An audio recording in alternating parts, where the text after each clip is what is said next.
All right, you're on, I know I shouldn't say this, but. you're unmuted. You should have a t-shirt made.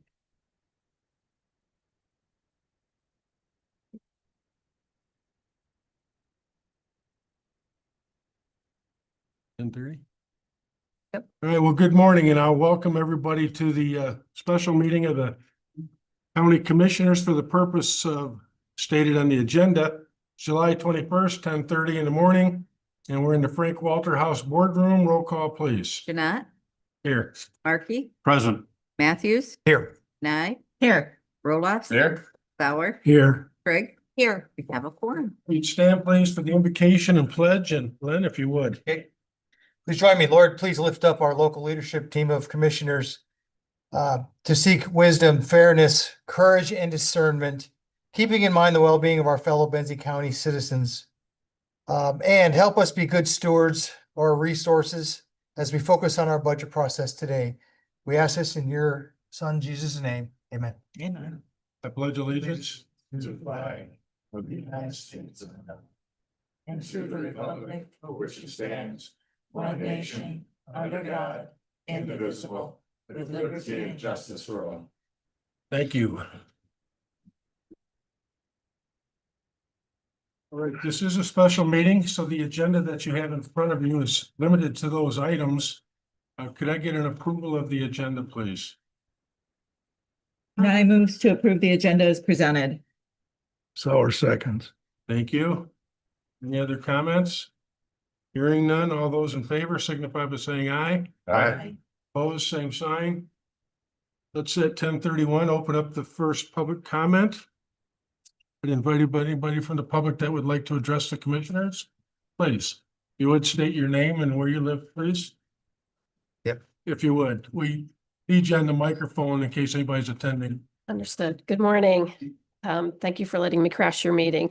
My name is Patty Hartman. I'm with the Small Business Administration's Office of Disaster Relief and Resilience.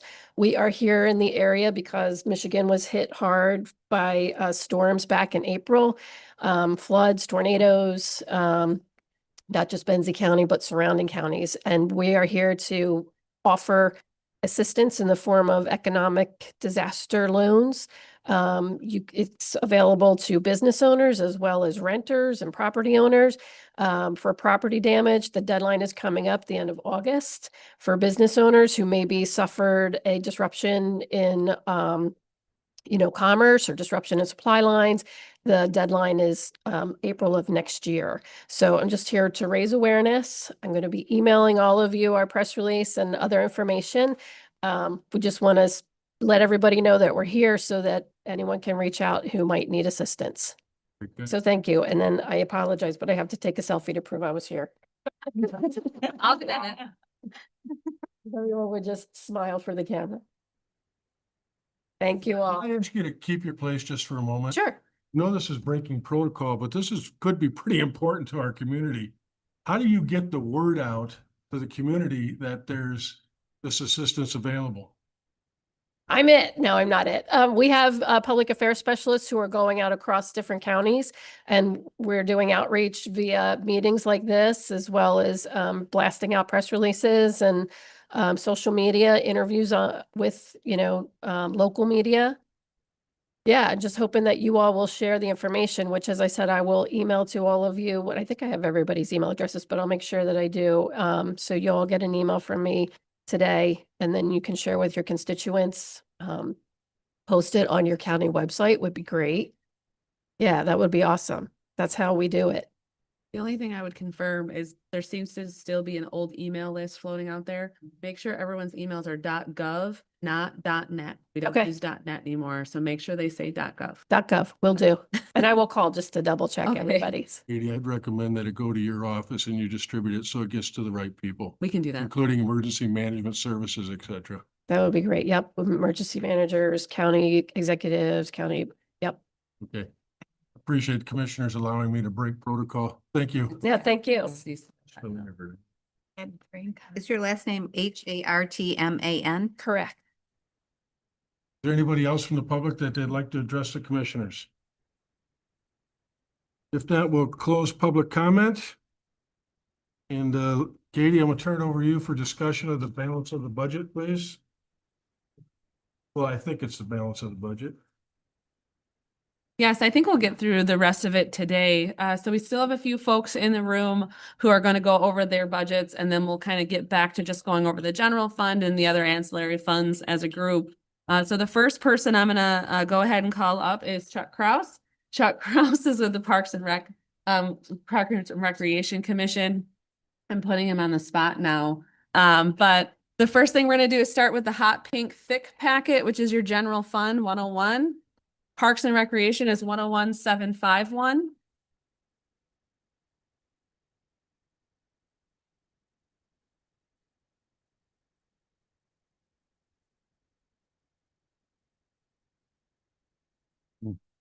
There is a small section of revenue for Parks and Recreation, and that is because, as you know, we received a grant specifically to the Crystal Lake Outlet Project. $300,000 of that grant is from the state, and then $300,000 is a match from the Conservancy. So there is a small amount of revenue that is subject to come in the next fiscal year as we work through that project. Katie, can we get everybody there, including myself? I've got the hot pink, I've got the 101. You're gonna go to 101,751. And any chance there's another? packet Second to later the on? last page. Any chance there's another packet for Bob? You can't have that He one. can read mine.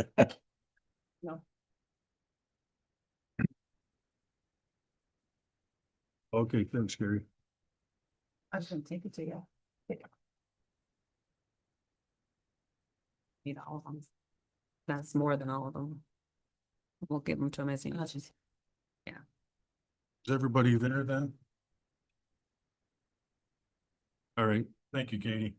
So you'll see here for 751, the reason that Chuck is here this year, typically Parks and Recreation makes a recommendation at their committee level, and then it simply comes before you. And it's always been pretty flat, pretty stagnant. There hasn't been a lot of activity happening with Parks and Recreation, but we are seeing more and more activity with Parks and Recreation in Benzie County. So Chuck is here today because we're going to talk through these numbers, because one, we have a rather large project that's going to be taking place at the outlet. But then two, we have to think about the long-term cost and the cost for the maintenance, which includes the Moby mat and the vault toilet and those sorts of things. So under 101,751, the first item you're going to see is the per diem. So as you know, we pay the folks per diems for attending those committee meetings.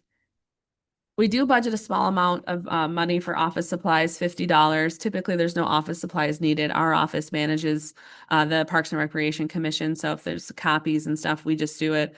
But if there was specific need for office supplies for Parks and Recreation, that's where that would come from. There's nothing under the contracted services, and that's because we have just went through the master planning process. And so there's nothing there for that contracted services. We will get into contracted services under Railroad Point in a bit. Printing and publishing, first is travel, sorry. Travel, that is the mileage that goes along with the per diem. And then printing and publishing, and that's to publish anything that may need to be published.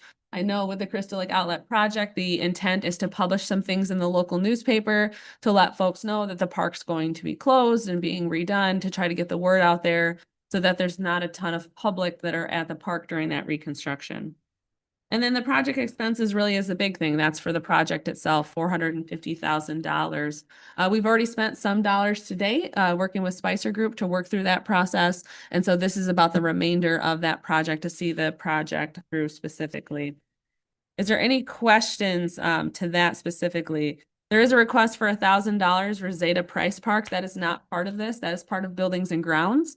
Buildings and Grounds is where we budget the lawn mowing and the weeds and that sort of things. So there is dollars as part of the 101,265 to include that extra work at Zeta Price Park. We know that that needs to be mowed and that there is some weeds that we need to address at that small park. Does everyone know where Zeta Price Park is? Making sure. No? Len, do you want to describe where Zeta Price Park is, Chuck? Zeta Price Park is on the north side of Crystal Lake. Is that correct? And Yeah. Is it Crystal Lake Drive is the name of the road? Okay, it's a small park. I think it's just beyond the marina or in that Like- vicinity. Yeah, kitty corner. And there's a small parking lot and a trail there and a lot of poison ivy. that need- Yeah, I Northside, know what you're talking about. very far east. Yeah, all right. Familiar now. I didn't know the name was, it's called that though. Okay. Is there any questions specifically to this part of it? For Chuck, for anybody? And I will just ask two questions, I guess. You started out your conversation by saying part of this approval is to anticipate maintenance costs. Is that in a different area? Okay. And advertising in the local paper about the closure of the park. My experience has been local paper is pretty doggone expensive. $500 about get you maybe one or two. Is that going to cover it? How many times do you intend to publish regarding the park? Well, let me ask a question. How many are we required to publish? Does it have to be so many days before the park is? There's no It was a requirement? courtesy more than. Okay, so I would probably say just once so that we can say we did it. Okay, And if someone complains, we can say it was in the paper. very good. Thank you. Mhm. All right, so the next one we're gonna move on to is the Railroad Point, and this is also part of this request. This is hot pink again. This starts out with 507. So it's a smaller hot pink packet. And it is hot. Mine is. It's gonna be a long day. Okay.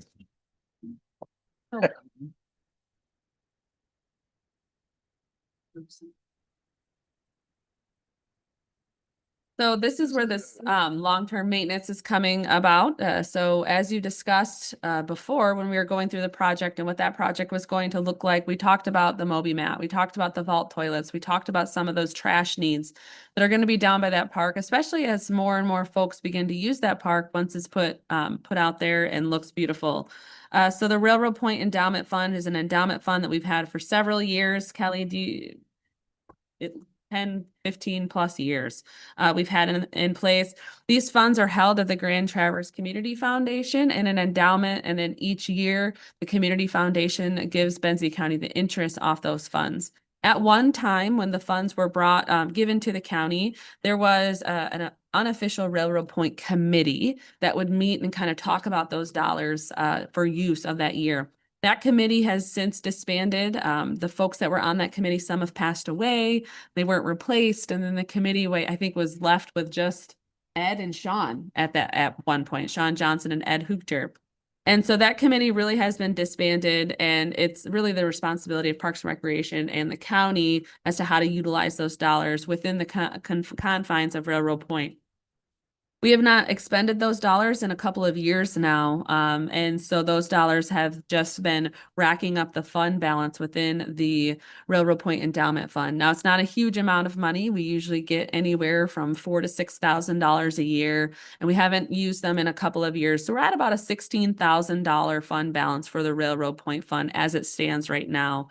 So what this fund is demonstrating is that the $6,500 is about what we anticipate to receive as the interest off that endowment into the county, and then adding in $5,000 as well as additional costs. So the believed cost for the maintenance of Crystal Lake exceeds $10,000, is right around $10,000 plus.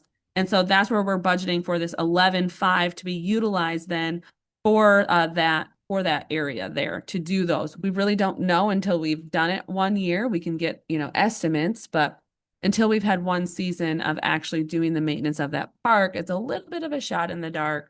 And so we're doing our best to account for that on this fund specifically. So the 507 is specifically the Railroad Point Fund. And that's where those dollars are going to be scheduled for use for the maintenance of that park. Any questions?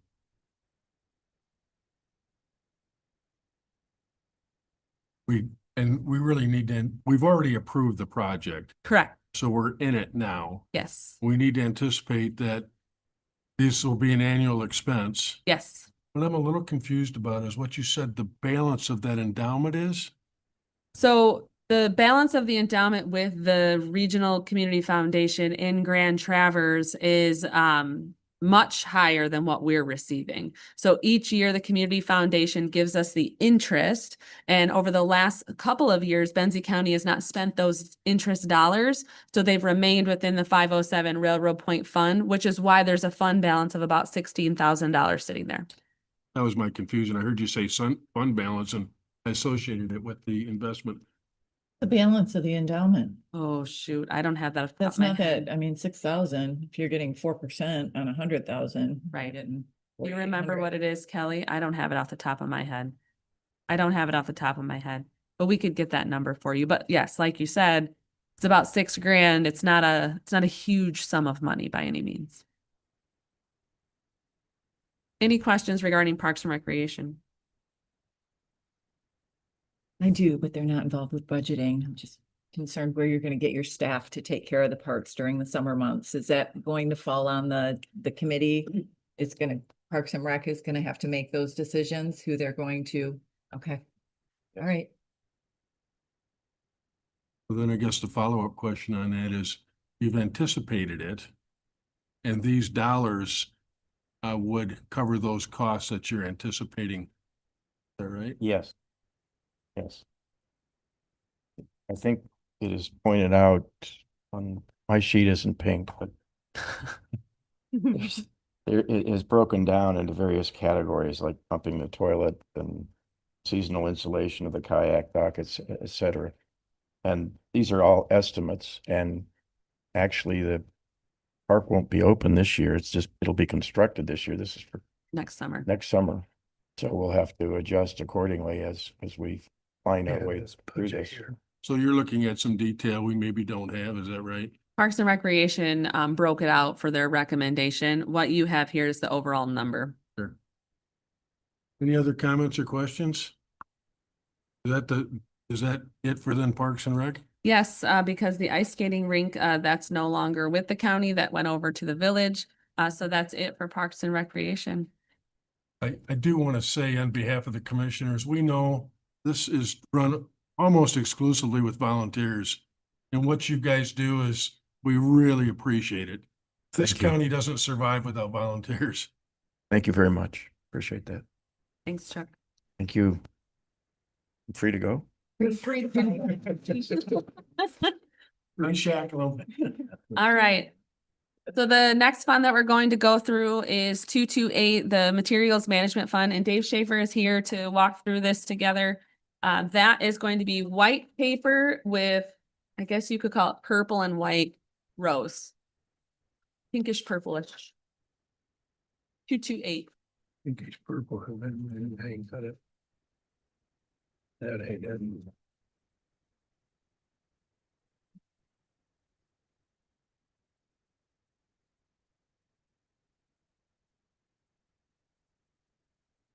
I should have took that. You need another one? Right.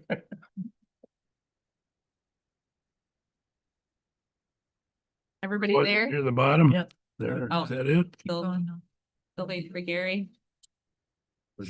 Ish purplish. Yeah, you gotta. There it is. Got it. Nope. That ain't it? No. it's- 228, it says. Oh, our colors, oh, I had the wrong one. It's all right. Look at yours. Okay. Ah, Listen, I can lead a horse to water. Right, literally. Very last one, fine. Is everybody there then? No, close. Sure. I think this is what takes all the time. Just an us, I guess. There it is. Where does? Got it? All right, so the 228 Materials Management Fund, as you know, the revenue from this fund is specific to a $25 surcharge that is charged to residential property owners in Benzie County. This fund to date has been sustaining within its own revenues and expenditures. There's not been general fund transfers into this fund. It's been sustained with just those surcharge dollars. You will see, though, a little bit of a change to this fund because, as you know, also, and especially Christie, we're in the midst of this regional project with Leelanau County and Grand Traverse County to rewrite the plan for the region. And so there is grant dollars that are helping to fund that whole project as it goes forward. So Dave, if you just want to kind of go through and, you know, kind of talk about the surcharge and what we're looking at as far as wages for the site attendants and contracts with GFL and those sorts of things. Yeah, so you'll notice in column 6, well, column 5 and 6, the recycling surcharge is that $25 per household. It's around 12,850-ish households that we captured the surcharge from this fiscal year. Next year, we're anticipating a little more as new homes, are developed. So that is the bulk of the revenue that sustains the program. The grant, so the 79,000 state grant, that's kind of pass-through money. We are able to capture that, and we do currently to pay for about a third of my contract. And we have the ability to increase that as well. I had a meeting with Eagle, so there'll be some help there to capture that fund as, put less strain on what our budget is and what our expenditures require. The wages, it's a pretty big increase to 20,000 in column 6 compared to the activity. I'm not sure that this activity of 75.5 is accurate through today. It's I'd have to not. double, yeah, that doesn't appear right. And what that does is it covers site attendance. So help with keeping the sites clean. That's a 1099 position that has existed as long as the department has existed. There was a little bit of an increase as it is a lot of driving. And so with the cost of fuel, and really we're just trying to match what neighboring counties are also expending for their site attendance. The per diem is for the advisory committee, the materials management advisory committee, all standard 4 meetings a year.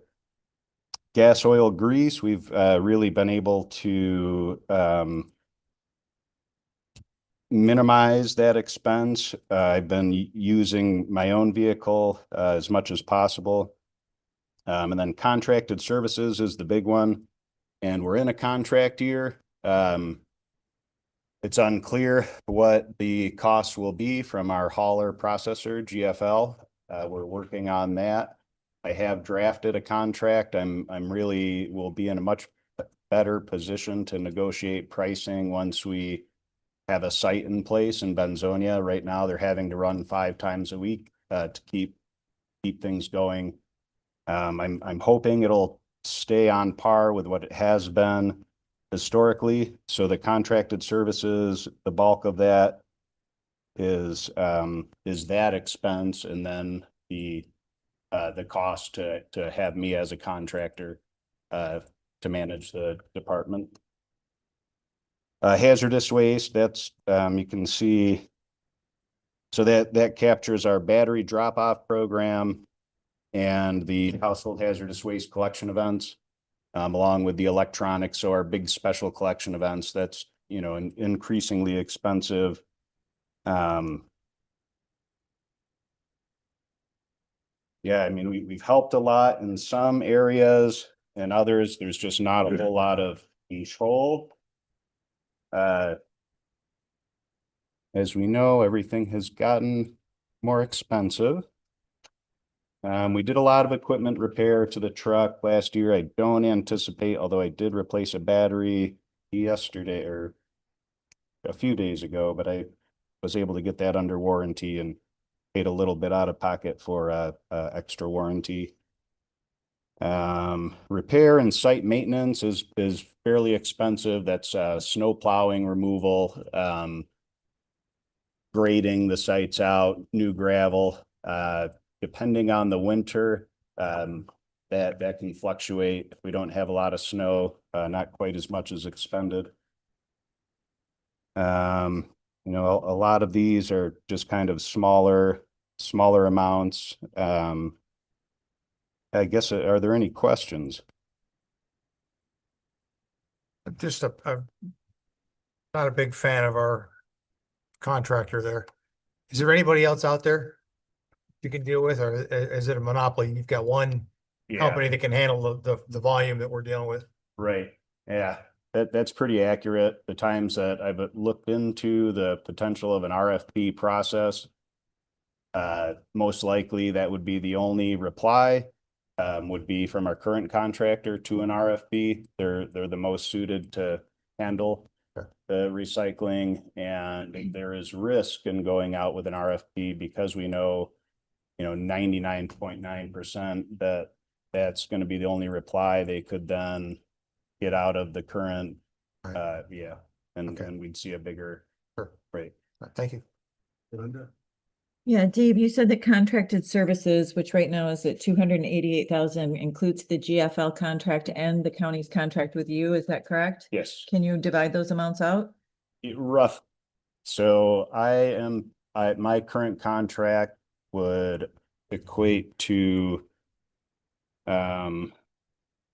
about 60,000 from the fund and 24 through the grant. And then the rest would be to the recycling bin. And do you know when we expect them to come back? I mean, will we know a firm number for their contract prior to approving this budget, or we? We can if we want. I would prefer, I hope so. I would really like to have a site in place. It'll put us in a stronger position for a lower price. You mean a site for Benzonia's replacement? Correct.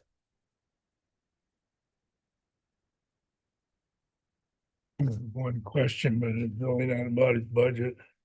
I was at Weldon and they're complaining that we're not being picked up. What The bins haven't been picked up in Weldon or something, or Oh, in at Thompsonville. Thompsonville? Yeah, that Is has that been a challenge. I think we're gonna need to add another bin there at least for the summer, and I did request that from GFL. Right now, that is Tuesdays and I believe Fridays is that site. The major sites, so Honor, Beulah, Frankfurt are Monday, Tuesday, Wednesday, Thursday, Saturday. Inland is 3 times a week. Elmira, I believe, is 3 or 4. Don't have that schedule, but Thompsonville is 2 times. And I've sent pictures and requested additional pickups or additional bins. Summer is tough to begin with, but not having a site in Benzonia is really putting a strain on the other site. Yeah, if we could add a day, it would be great. Yeah, I know you've added a bin there, yeah. so. We but, we yeah, need both additional days and bins. Again, it's summer, and also we're down a site that had 8 bins. That was a busy site, so that's getting absorbed around the. well, at least I can give them that answer. Yeah. Thank you. I'm happy to talk with them as well. Yeah. All right. Katie, what's our timeline to make a final decision on the budget? So Dave knows as a time frame to get us a firmer number. Yeah, so typically how we set the schedule at the beginning of the year is that you'll set the public hearing at the August 11th meeting. You'll hold the public hearing at the August 25th meeting with a tentative adoption at that first meeting in September, which I believe is September 8th this year. It just has to be adopted before 10/1 statutorily. We have a tentative adoption on September 8th. And I'll add that it's a little bit, we're not going to be able to pin it down exactly. We do recoup a little bit of money in commodities. It's a small percentage that's written into the contract. So the sale of paper and cardboard, that comes off the bill. So what our contracted price will be isn't going to be exact. It'll be a little bit less. So the number you see here is most likely pretty close to what it's going to be if everything goes as I hope. Other questions? Yeah, there was also discussion about attempting for a variance consideration in Joyfield Township. Do you have your room in your budget currently to handle those costs? Should you decide to go that route? They Maybe. were talking about fees included with, you know, Yeah, so they're moving ahead with that, without that $600 application. Joyfield is, they're pursuing, that amendment. It'll be, I believe, at the next meeting. I received that information on Friday. Yeah. That being said, it's still a several month process. Yeah. And that may not, they can still turn it down. Sure. Yeah. It's a good update. Maybe we can talk more about this at our meeting next Tuesday. Any other questions or comments? Dave, I do have one question. Yeah. With respect to that assessment, that $25. Yep. If I own an apartment complex and I have, just as an example, 10 units, do I pay $25 per unit? Yeah. Or just per the taxing statement? No, per unit. So Okay. it's per residential unit. Okay. Yep. Anything else? Katie? You did. Okay, thank you. You're released to. You're released.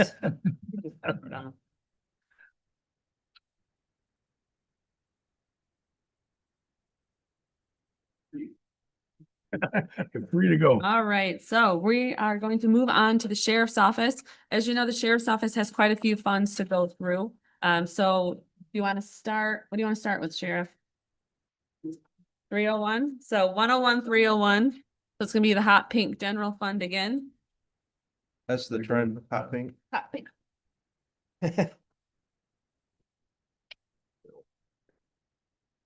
I want to thank Katie's office, Katie and Leslie, for helping us through this process leading up to this and making sure that we're in line with all of our budgets for the coming years or year. And my team, Under Sheriff, Lieutenant Simmons, as we're short in the jail, so she's either monitoring up there or she's in the jail. But she was instrumental in this jail budget as well. And it's her first one, so. She did a good job. And Brenda, I gotta mention her too. Oh, She yeah. did fantastic. Brenda, So, it's all of them. yeah, so there's notes in here as we go along, that reflect changes and additions possibly. So we'll start with 301, 101, 301, Sheriff. And that's the general fund, Sheriff, wages and all of that good stuff. Are you on So- the wage or the First, revenue? I'm on I'm not on the revenue yet. I'd go back to I gotta go back. 101, 301, 439. So you're gonna be just a couple, 4 pages in, Sheriff. Everybody there? There we go.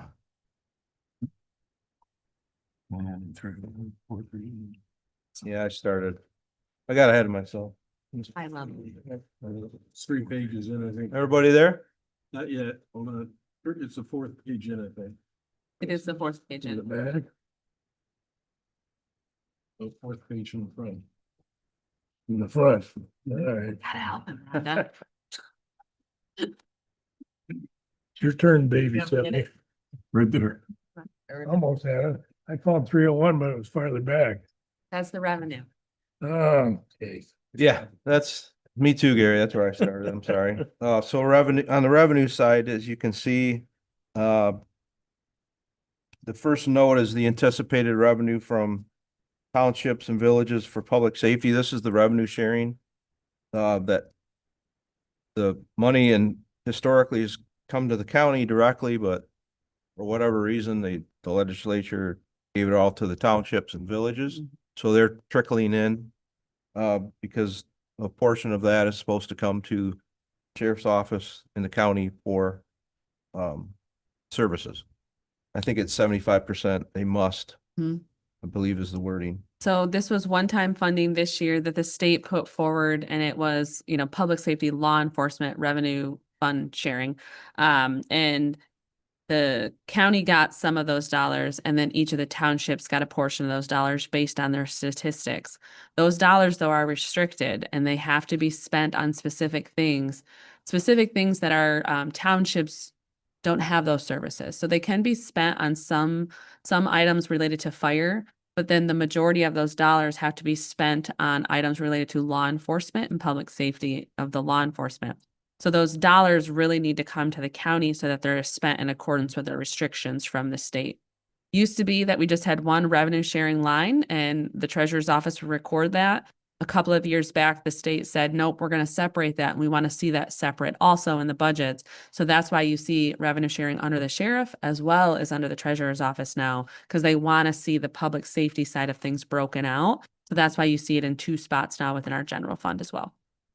Let's beg the question. I mean, for years now, I've seen different areas come to you with contracts, whether it's the CSA or Beulah, they want additional hours, that kind of thing. Yep. So is it putting a tax on your office, taxing your staff to have specific requests that this money is attached to now? Not this particular funding Okay. stream. That's a general for general patrol. Okay. What you're speaking of is our summer contracts and Right. quite honestly, this year we don't have any because we don't have enough officers to fulfill those Mhm. obligations. So we don't have the above and beyond this revenue sharing this year. But to answer your question, no, this becomes just part of our routine Mhm. and everyday general answering calls and being out there. Okay. Thanks. I guess the question would be, as well, these different municipalities that have contracted with you in the past, if you did have additional help, would they be able to use these funds for that contract? I believe so, yes. Yes, so the use of the funds restricted, and this is on the Michigan Department of Treasury's website. Anyone can look it up. It specifically says 75% of the distribution must be used to fund a law enforcement agency or law enforcement officer. Up to 25% of the distribution may be used to fund other non-law enforcement related public safety purposes, which includes fire. And it's specific to operational, emergency, medical, or firefighter services. But 75% has to be spent on law enforcement or law enforcement officers. So in theory, yes, the village of Beulah could use those dollars to pay for the sheriff's office summer patrol if that was, the ability to do that. But we don't have the officers. But in order for these jurisdictions to spend those dollars as required, they have to send them to the county to do that or pay the sheriff's office in some form that shows they're spending 75% of those dollars on law enforcement, because none of our townships have law enforcement. Make sense? Yes. Can you speak to why we don't have the officers? Is it a budgeting issue? Is it No, we could, no people? there's no people. Okay. We're short 2 road officers as it is without any of this extra stuff. And they're part-time positions, so they're even harder to fill than full-time positions. That's the reason I could have two part-time, full-time, part-time for the summer to fulfill all of these obligations that people, villages and cities or townships want, but I simply don't have the ability because of personnel. If I could add, because in our township, we've contracted with you in the past, they pay the townships or the municipalities pay the full load. Yeah. So it's never going to be a budgeting issue. It's always going to be a staffing issue. Correct. And didn't you have someone that retired recently that filled that position? Yeah, John Brzezowski, 45 years. Right. Yep, he was that person that would fill that role, and it's very tough to fill because it's every weekend and it's only in the summer, and he's very.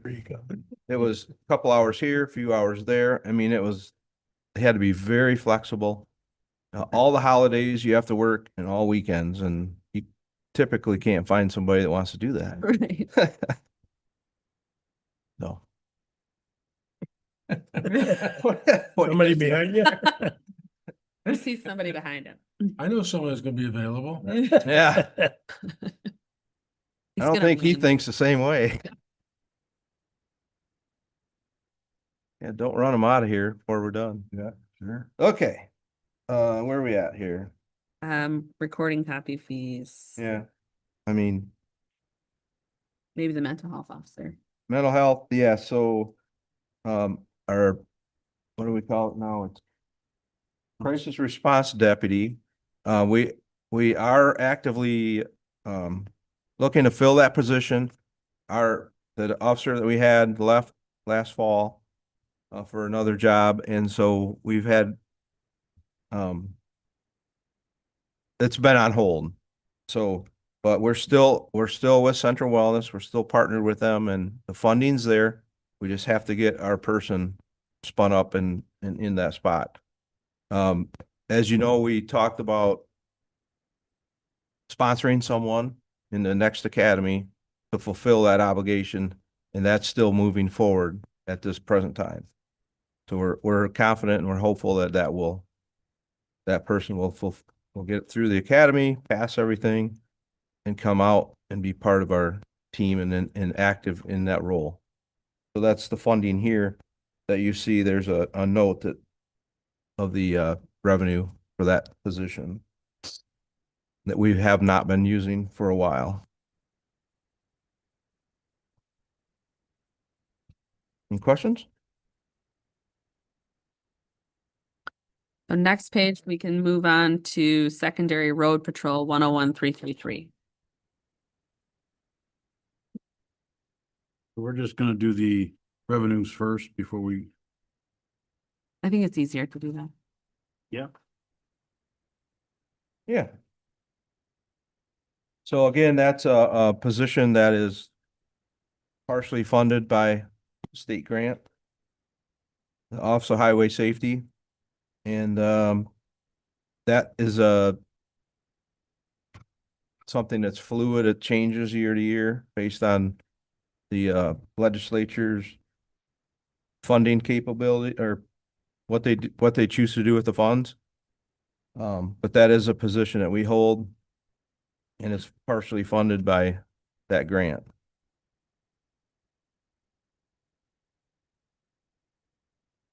Any questions on that one? Nope.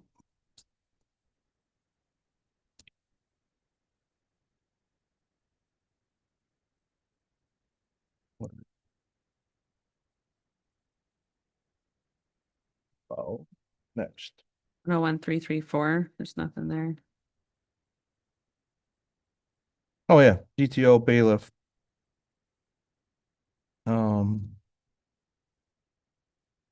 That's our three bailiffs that are in the building doing the security for the courts and government center wide. The reason There's I'm sorry. there's no entry under service of, oh, don't they get fees Sure. for serving? We don't serve papers. We contract that out, most of them. We serve our own, for the prosecutor, our own cases, we serve subpoenas for within our building. But we contract out the general process serving, so there's nothing there. The money that you're seeing is from PBTs or people that come into the jail in routinely for court ordered breath tests and things of that nature, drug tests and breath tests.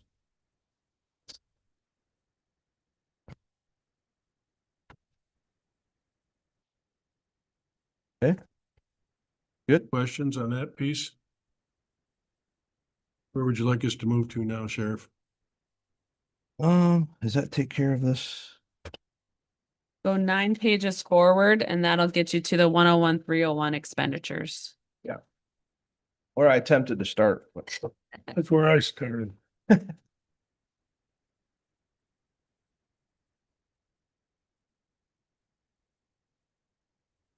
Top line you'll see is wages. Everybody getting step increases and wages increases by contract.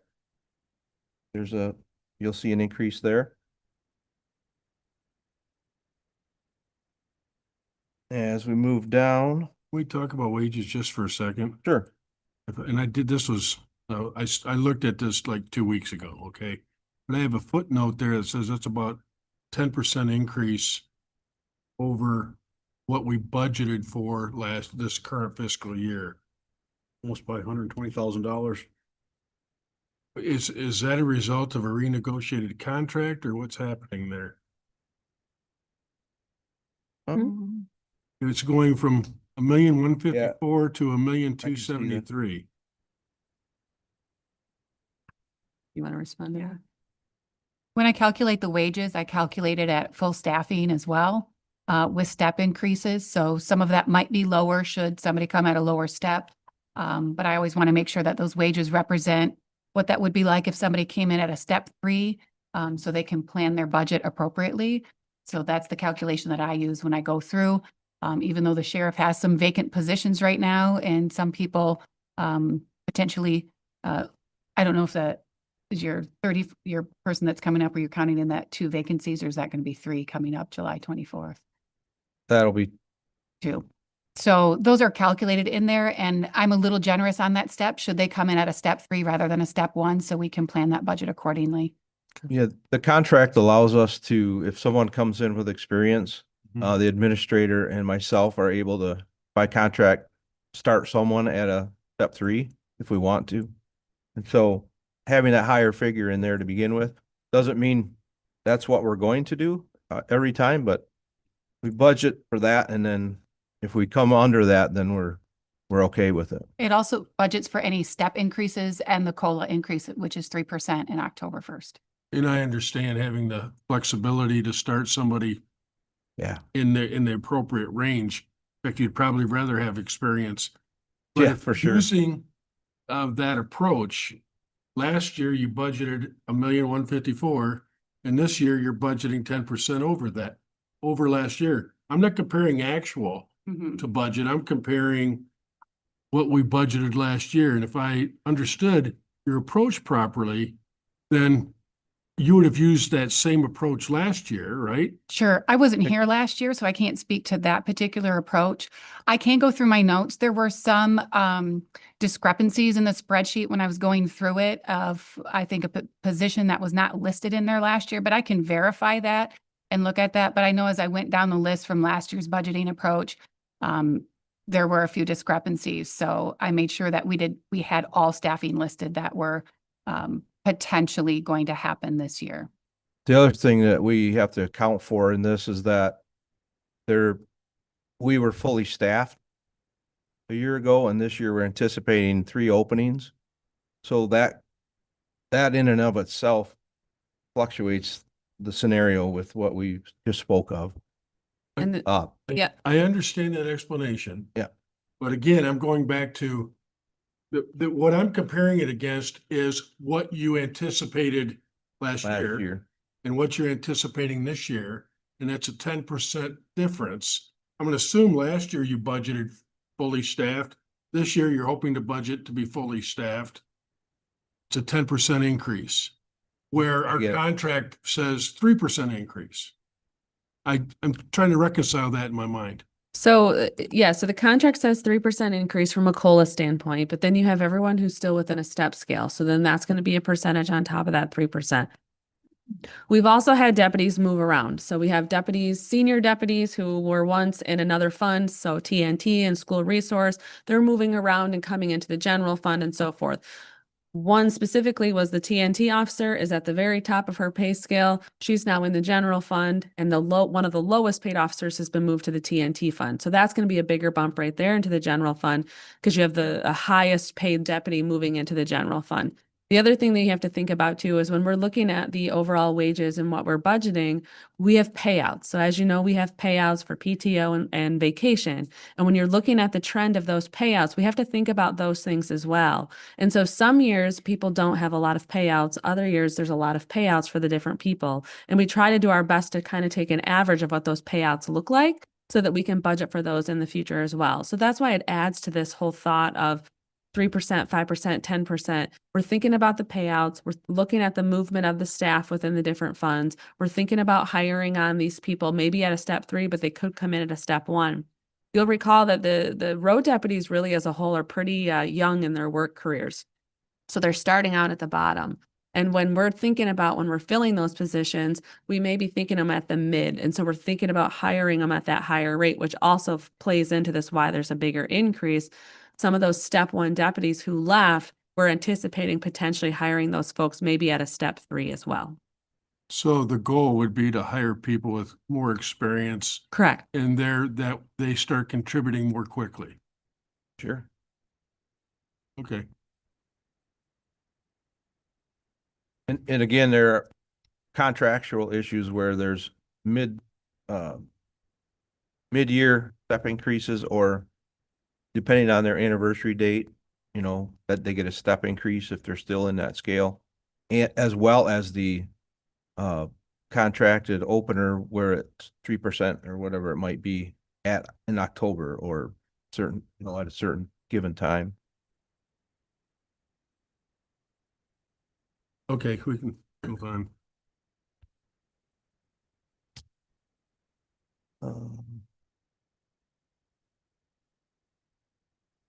All the you know, the healthcare and all of those figures are straight from administrator's office. So the payment in lieu of Retirement. medical insurance, that's going up 683%? So, yes. So when we made the big cut over to the high deductible plan coupled with an HSA plan, there were quite a few deputies who went on to their spouse's coverage. And so our payment in lieu of health insurance has went up drastically because folks have went on to their spouse's health insurance. So then, of course, that cost has went up.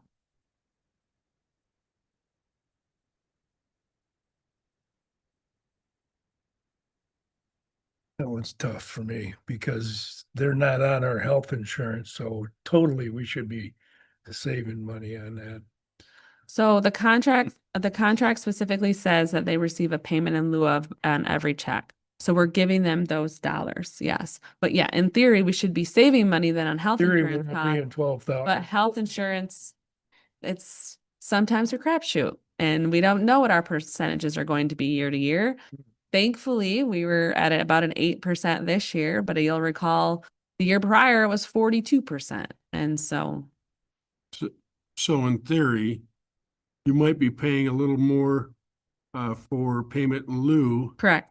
but you can budget a smaller increase in payment of insurance because you have more people off of our insurance. Because as we learned recently, a family's like, what, $17,000 a year? It's a big number. It's That'll be actually, reflected in here. Well, We as should long be as honest. nothing else changed, though, you have people getting married, people having babies, people, you know, you have people who are aging out of their parents and coming on to the counties. And so while we may be paying more out in payment in lieu of, it could have been single people who left, and now we have families who have came on board.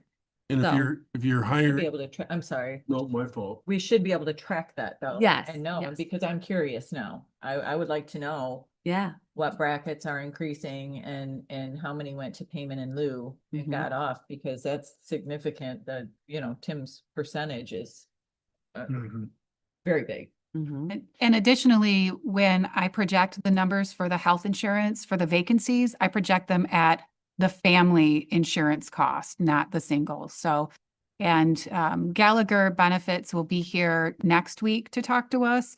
We anticipate an increase, about an 8% increase on insurance. So you're looking at me projecting, if you hire somebody and they take the family plan and this is up 8%, it equates to $1,700 a month per family just for the medical. So that's why you're seeing that increase. The $238,000 is unlikely but that would be the most that I see, unless there's some single people that get married that we can't project. Well, just kind of theorizing. You're hiring a younger workforce, they're more likely to have Families. families. Correct. Yeah, it's definitely It's a Moving- shift that we're in. yeah.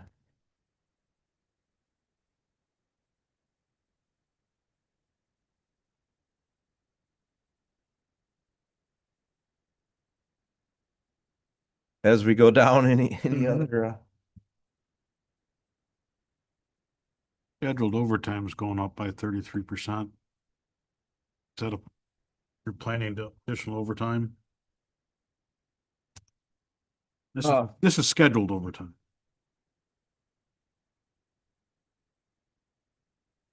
yes, so you can see where we're at currently. Yes, And so we're figuring that next year will be about where we are this year, right? So we're safe at 80. So you'll see that the activity is almost 80 already. And so that's why it's been bumped up from, because it was budgeted at 60 last year.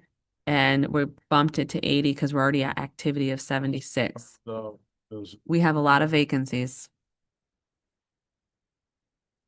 So We're still filling shifts and operating. Thanks to our dedicated people picking up shifts and but again, in theory, filling. you're budgeting to be fully staffed Mm-hmm, under the wage line, mm-hmm. but you're still budgeting for the same amount of scheduled overtime, assuming you have less than a full staff. So one of those somewhere along the line is going to change over the course of the year. Could, possibly, yes. well, I think what Yeah. Commissioner Jeanette's saying is like. Which you're one do adding we, both. Yes. which one do we guess at? Right. You know, which one's gonna happen? The overtime or the full staff? I think what he's getting If I at, was gonna bet, do one, and then if you need to make an adjustment down the road, make the adjustment. You could do that. If that's what you'd prefer. That would be at least mid-year before we knew. Mm-hmm. Okay, I'd invite you to continue unless anybody else has questions on that piece.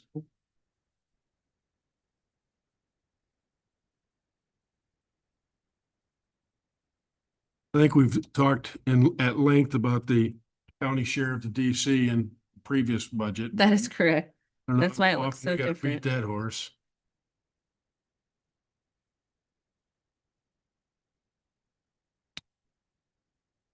Going down the list, just keeping down that list, we're lowering work comp insurance, getting that more in line of where it is being billed. That one does kind of go a little crazy some years depending on the claims that we have. Other things are really primarily the same. We are upping gas, oil, and grease, and that's because that's the same story all of us are facing. That cost is going up. We do utilize the road commission. Their costs are also going up. So we're anticipating that increase in costs in gas, oil, and grease, especially oil changes are costing more and to maintain all those vehicles.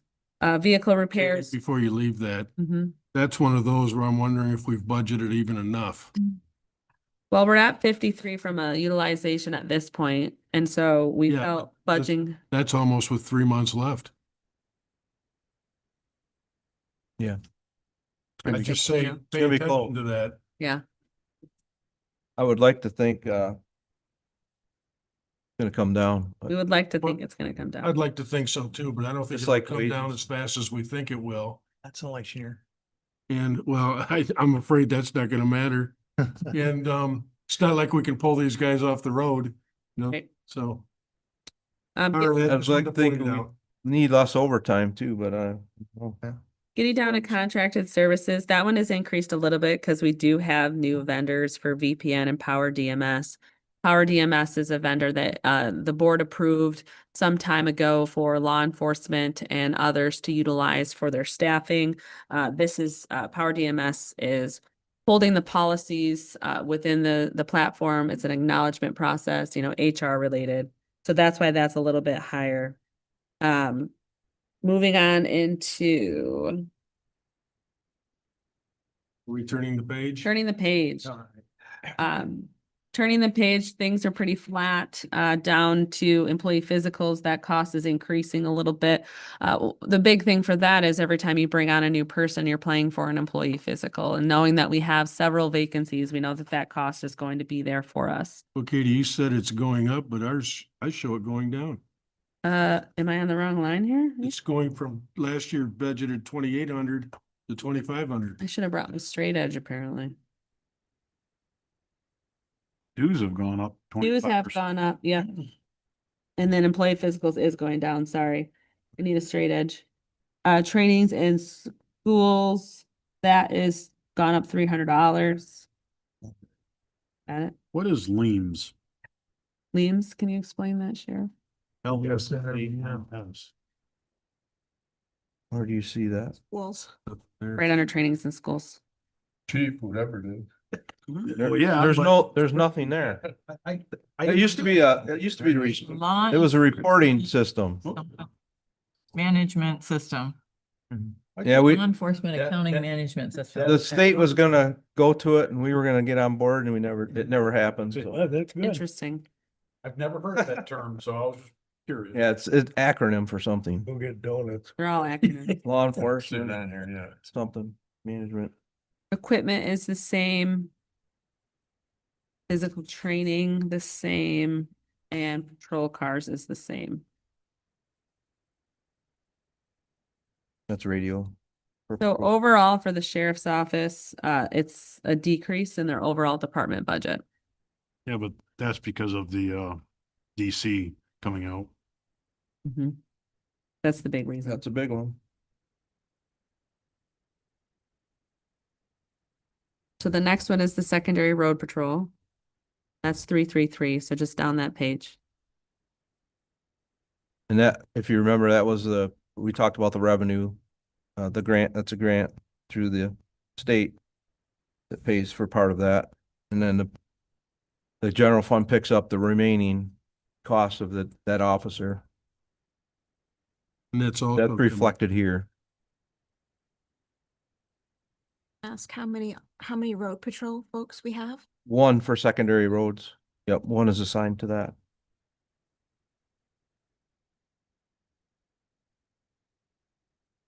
And again, it looks like the reduction there on overall is the DC plan.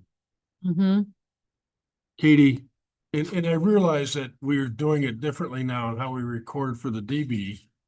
But if you factored in the defined benefit contribution, are these budgets going up or down? Up. Our payment to MERS this year for defined benefit is an increase from the current. But it's in a different category now. Correct.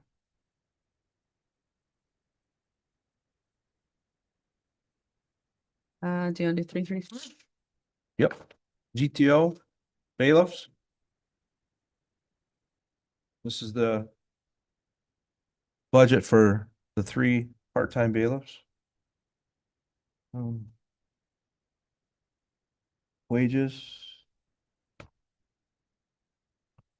How long ago did you make that move? 3 years? 3 or 4? Yeah. I'm left with the impression that that was a great move. Uh-huh. It brought a higher level of security to the building and Yeah. the court systems. Yeah, and on the other end of it, pulling a full-time MCO's deputy out of that position, put him on the road, and that was the beginning of our building to get to 24-hour patrol and the rest of it. So, yeah. It's sure. unfortunate. The public really doesn't get to see that, but this is a great investment in the community, I think. Huge. Again, having key people in there like we do, retirees, part-time, it's very hard to find people like that. And we lucked out with these 3 gentlemen we have, and we're very blessed to have them. Yeah, I tell you, from my perspective, they do a great job. Agree. So that reflects their, all of their lines. Do you have any questions of that? That's it for the general fund for the sheriff's office, unless there's questions.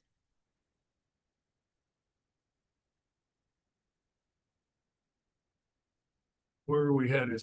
Okay. How about jail? 213. That is white paper, green and white Looks like rows. this. Millage driven. Way down. Always the last place I look. Give it a minute, guys. Gotta be right there. Yep. That one? No, three. Is everybody there? Yes.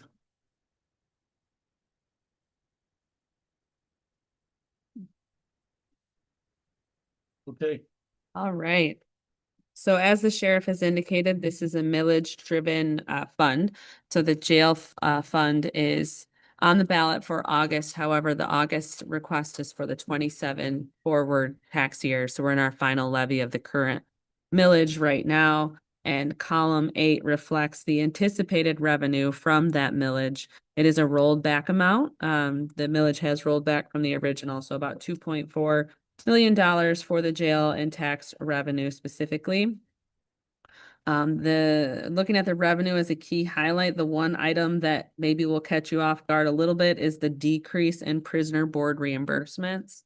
That is the Grand Traverse County contract, and the sheriff can talk about why that decrease is likely.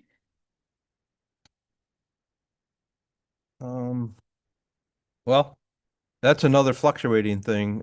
Some days we have 0 to 5 inmates because they're stable in Grand Traverse, and other times, like currently, we have 22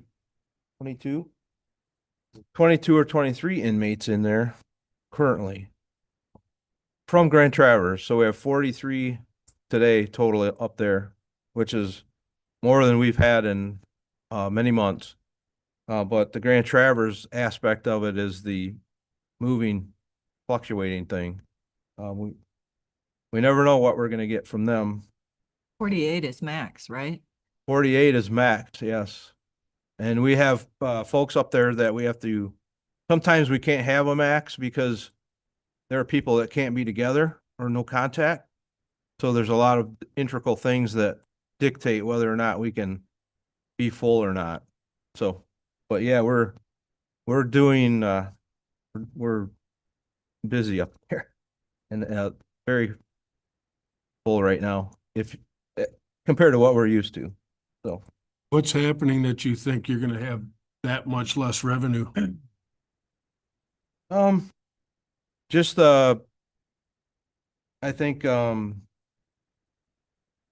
commitment from them, from Grand Traverse. They also house in other places, and we never know if someone else is gonna offer to house folks cheaper than us or not. If so, then they'll move them to there. That's the biggest concern or the biggest reason. You know, there's a concern about over budgeting and then there's a concern about under budgeting. I get it. You I know, understand. we have to be careful about how conservative we are each way. Mm-hmm. I totally get it. We're trying to be realists, so that we don't over budget.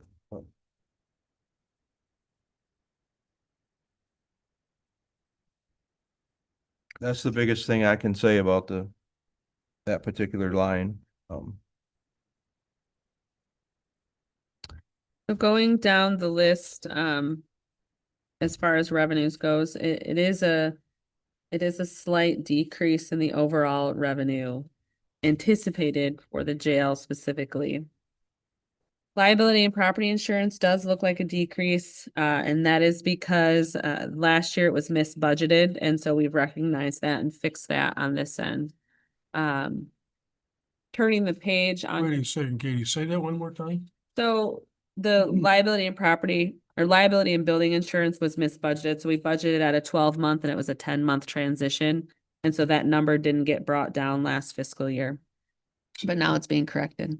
I do have a question on the revenues with the jail. Oh. Yep. On the what, Tim? I couldn't understand. Revenues. So going back, it's a little bit up. Okay. The total, the jail corrections. From the budgeted to amended amounts, looks like there's a difference of $45,000, but I can't see where that $45,000 comes from in any of the line items above it.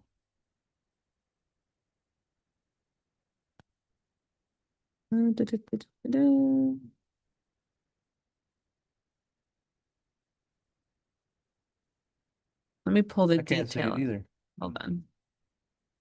Well, Sometimes the reports don't print the full detail that the system shows, so Okay, let's it just- see. because yes, I add stuff to the spreadsheet and do the differences and so I can see it. So And that is because what you're seeing, let's see.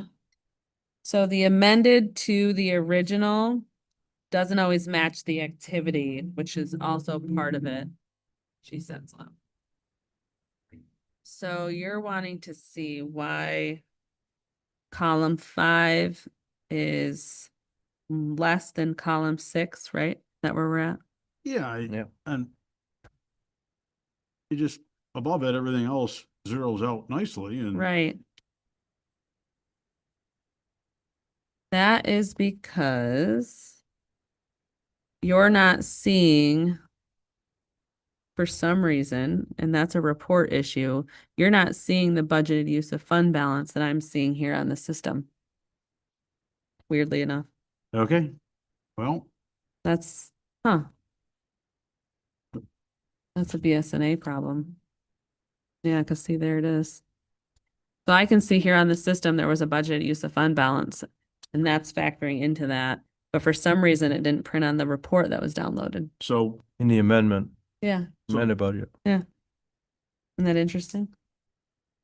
That's a BSNA issue. So just the 351 jail corrections totals come out correctly, but the row underneath that total estimated revenues, does that include any other GL numbers? No. So what should be on this spreadsheet and why it didn't download is you should see $45,000 under budgeted use of fund balance 213000691. You should see that, which is part of why this overall revenue is higher. But you're not seeing that on the spreadsheet for some reason, but I see it here on my screen. Okay, So that's why you're not, because you're not seeing, it should say 45,000 there in budgeted use of fund balance and amended budget. Why it didn't print on the report, like I said, that's a BSNA issue that we'd have to ask. Why are these reports not reflecting what we see on the but screen? that's on the bottom of this, What bottom? at the very bottom, under 213-966 transfer out. That's transfer out to capital. And that is 2 fiscal years ago. Okay, so then where's, I don't know why it's not showing in the report, Tim. I don't know. I'd have to ask BSNA. okay, Do we use any of the general fund to pay for the jail? No, At least not yet. not yet. Correct.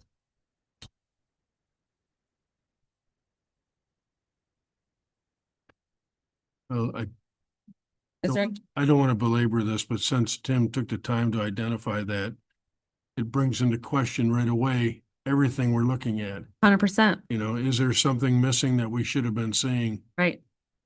That's the first time I've seen where that a number doesn't show on the report, What the total? but I can see it here on the screen. And this is the screen I print from. Katie, I know there's a different additional effort, but outside of this meeting, you take a look at these other categories and see if we have that missing from them, because I think this is the first time we caught that, Yeah, or you caught that. I didn't even catch it, so. yeah, it's very, I don't know why Spreadsheets are- it's showing the way it is. Because, I mean, it has it on the line itself is on the spreadsheet, but for some reason the number's not in the box. Let me just re-download it and see if it omits it again. It doesn't display. Right. It's calculated in the total. Right, but it's Not- not displaying. So let me see if I redo the spreadsheet, if it'll make a difference. So I the don't know. question is was that part of the original budget? Or is that just the amended? Hold on. I gotta get out of this I think it's screen. just the before I can amended tell you because it's- that. It was fund balance. Yeah, so that was part of the amended fund balance. That was not part of the original. Okay. That was amended later.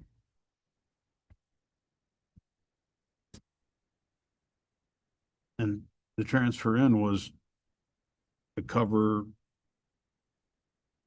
What transfer in? You mean the transfer out? no, the transfer in that we were just talking about.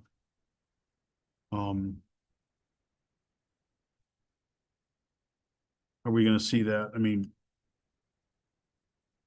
what was it transferred in for? I don't remember if we approved that or why we did that. We didn't transfer in any money. What are you talking about? You talking about from the fund balance. Yes. So that's not a transfer in. Fund balance is budget the use of fund balance. Says transfer in general fund. Is that what we're talking about? Or we're talking about Where are we at? fund balance? Revenue still. Do you see transfer in fund balance? Oh, Should be budgeted use of fund. right here. So no, that shows 0 for transfer in. There's no transfer in. From the general fund. Correct. Yeah, that's blank. But what you're referring to is up at the top, this. But that's 2 years ago. And that was a transfer in specifically to offset, I believe, a position at the time. Oh, okay. That was 2 years ago. Okay, I see that. Yep.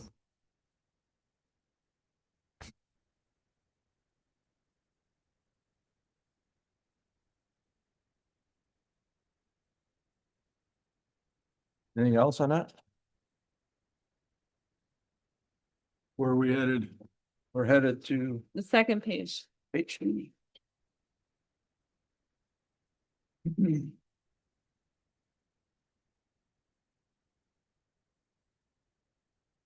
That's buildings and grounds. Down the, right?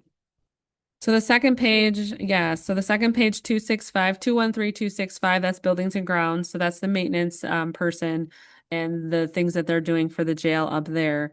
That is, you'll recall that position was originally, we had moved it to the general fund when the jail fund couldn't sustain the position. The jail fund can sustain this position, so it's budgeted within this fund.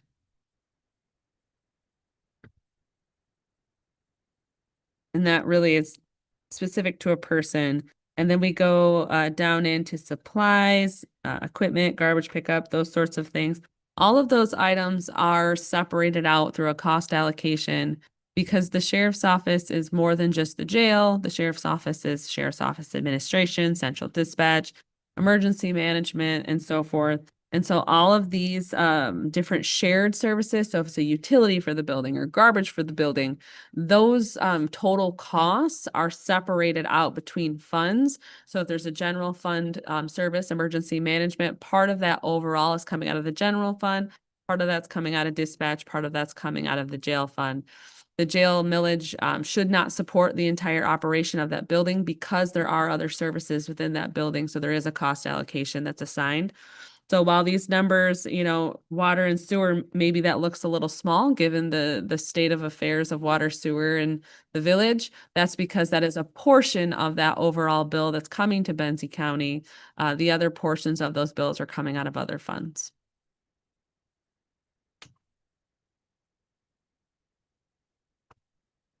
Moving on to, is there any questions on buildings and Great grounds? explanation. Moving to 213351, this is jail corrections. This is when we're getting into the deputies who are serving in those roles. And we could go down there. Any questions specifically to the jail correction side of things? Yeah, and the wages, those are union employees. You have probably a 3% increase with them, but the All wages unions are don't 3. increase by 3%. 3.9. Oh, do they? Okay, thank you. Should be in line.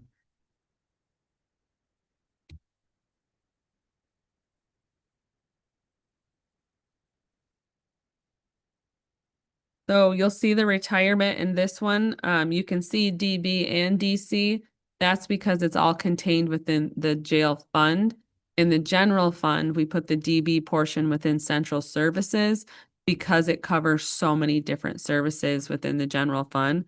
But in this fund, and you would have recalled in 210 and some of the others, it's back to back like that because it's contained within one fund. So you can see the DC portion and the DB portion for those different retirements. And the reason that we did that, just to reiterate for those who maybe forgot, for the DB, we're assigned a dollar amount that we have to pay annually to MERS for that DB plan. That then encompasses everybody within that DB plan, which is retirees, people who are drawing off the plan, in addition to active folks.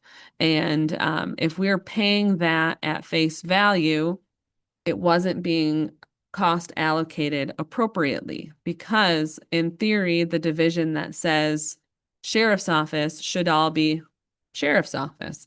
But when you go into that division and look at the people within that division, you'll find dispatch folks and you'll find non-union folks. And so what we did, we took a really close look into those and made sure that we were allocating those dollars accordingly across the funds, because the jail fund shouldn't be paying for an entire division if it's not all past corrections officers within that division. So that's why they look a little different this year, is because we took a hard look at all the people within those divisions and made sure that the bills were being paid according to the funds that we're providing for it.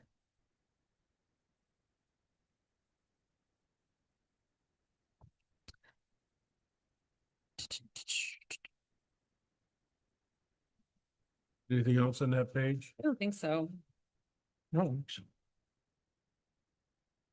Moving on to the third page, just going down the list, everything really is flat or fairly flat. So unless there's specific questions.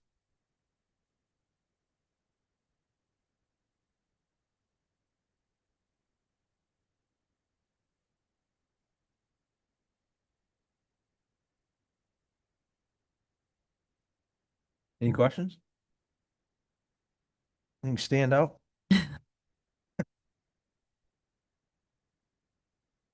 It's not really a question, but an observation.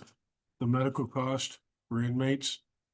Again, I don't think the public understands how much money we have to spend once we've housed somebody.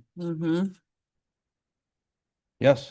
Over Again, the $250,000. borders that we take on, that's their responsibility. We get reimbursed for that. But you're right, our own people, we're paying.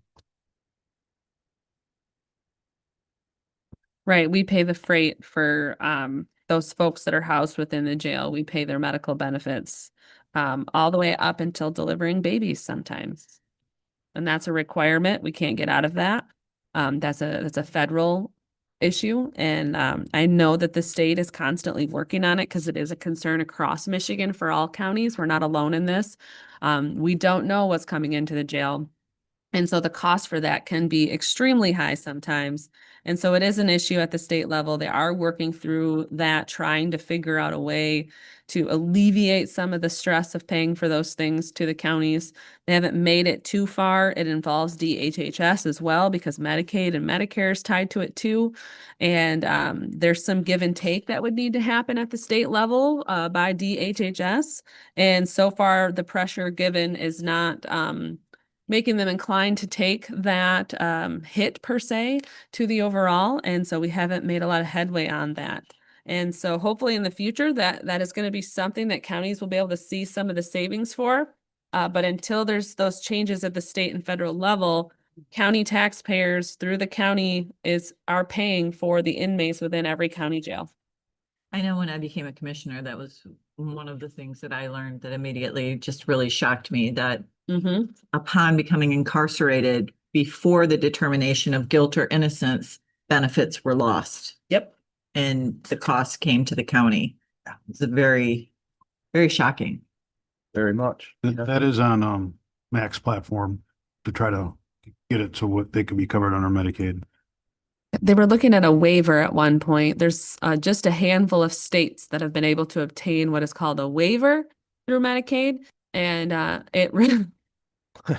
what it essentially allows is those folks who are going to be leaving the jail within a certain timeline of their release, it allows Medicaid to turn back on. So it's not an all the way fix for counties, but it offers some relief. Some states it's 30. There's a couple that are up to 90 in 6 months.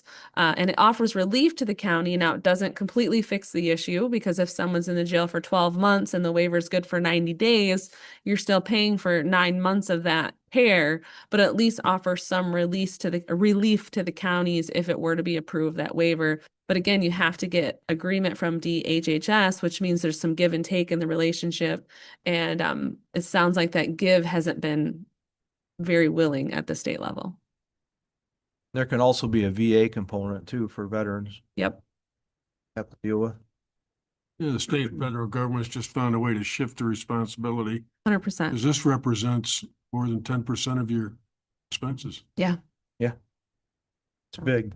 We could talk about it all day and not make a difference, so. That's right. So moving on, what do you have next, Sheriff? Inmate trust fund? Inmate trust fund. So this is That's- white, single page and 2-tone green rows. What's the GL number? Oh, sorry, 714. There it is, hidden right. Computer folks. We've got one. There you go. Pistachio. It's pistachio? Pistachio. Oh, gosh. So this is estimated revenue, which we try and get back reimbursement from the prisoners that do stay that are Benzie County folks. And it's just wow. Yeah, Well, it's $6. I don't know how much time we need to spend. yeah. So moving You, on. you get the gist of that. Next is That's blue, cool. school resource officer at the top, 236. It's blue with gray rows. And it's also going to include TNT as well, so. The drug enforcement. And of course, both of these are driven by special millage. School resource officers and the TNT officer. So that's where you get the revenue from.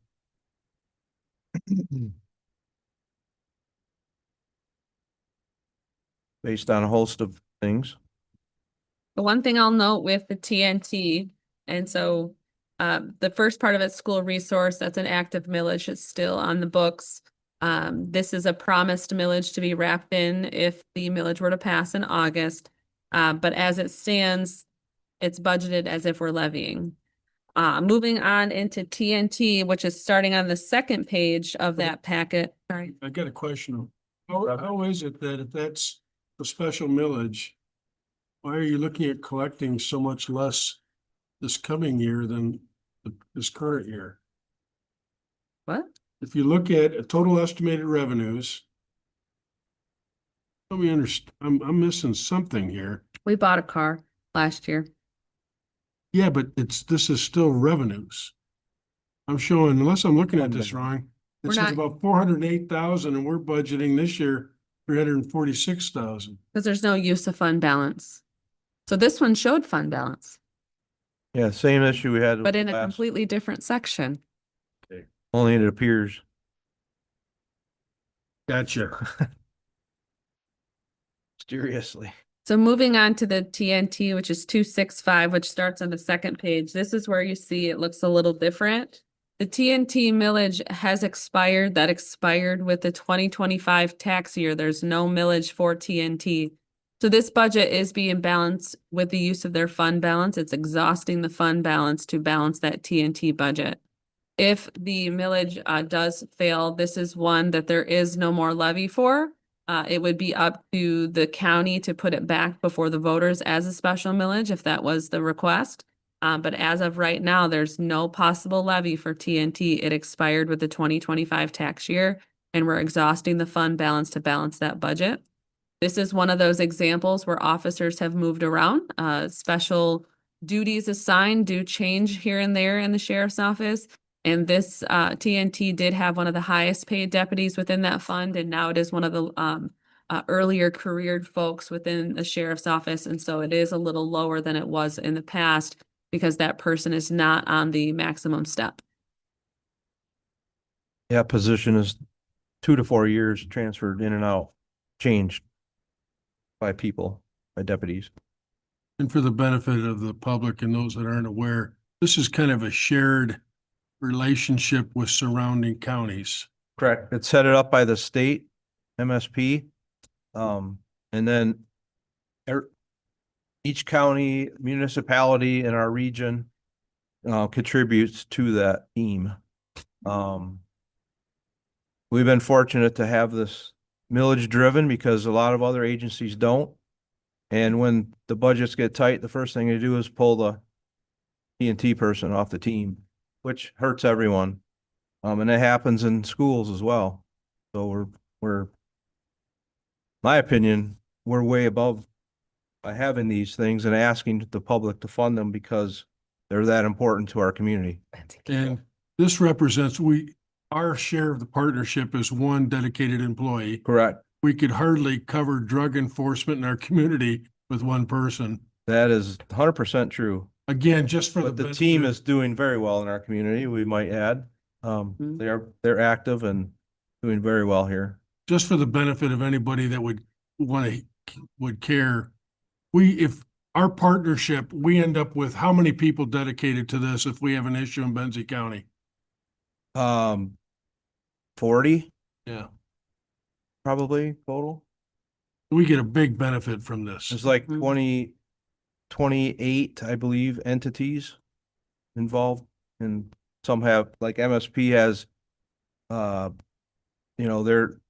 they have lieutenant in charge and a sergeant and, staff on top of what we offer. So yeah, DEA is part of it. Homeland Security, with different things. The computer crimes is involved. Everybody has a part in this collective team, and everybody contributes different things, but yeah, it's huge. And That's Benzie big. County is not immune from these bad actors. We need this. No, we have the corridor from on our shoreline is where most of the things are happening now, coming from the south up the shore, and we're right in the middle of it. So yeah, big influx.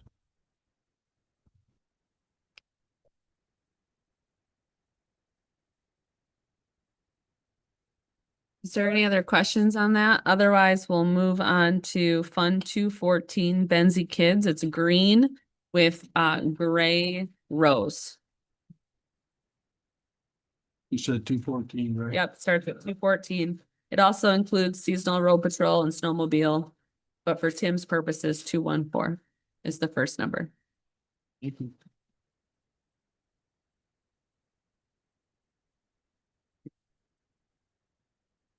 Benzie Kids. That's what it used to be, the DARE fund. It's now Benzie Kids as a whole. We always budget what's in there, which isn't a lot. We get requests from OE, different organizations, Boy Scouts, Girl Scouts, clubs, athletic clubs, etc. Robotics for certain things, and we try to have a little bit of funding there available for those things that come up. Actually, did we use some of them?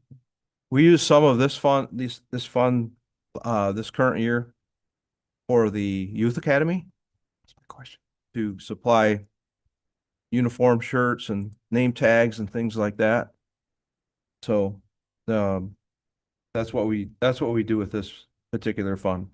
And how is this different from the school resource officer activity? It's not, it is different because it's a different. When this started, we didn't have the SROs. So this fund has always been there. And, we've never join them. Just for, I guess, clerical reasons. Sometimes folks come to our office and want to give to this fund specifically and not general, give it to the SRO fund or that line item, so to speak. So we've just always kept this open, and it's really doesn't have a lot of movement, but it's there. So as an option.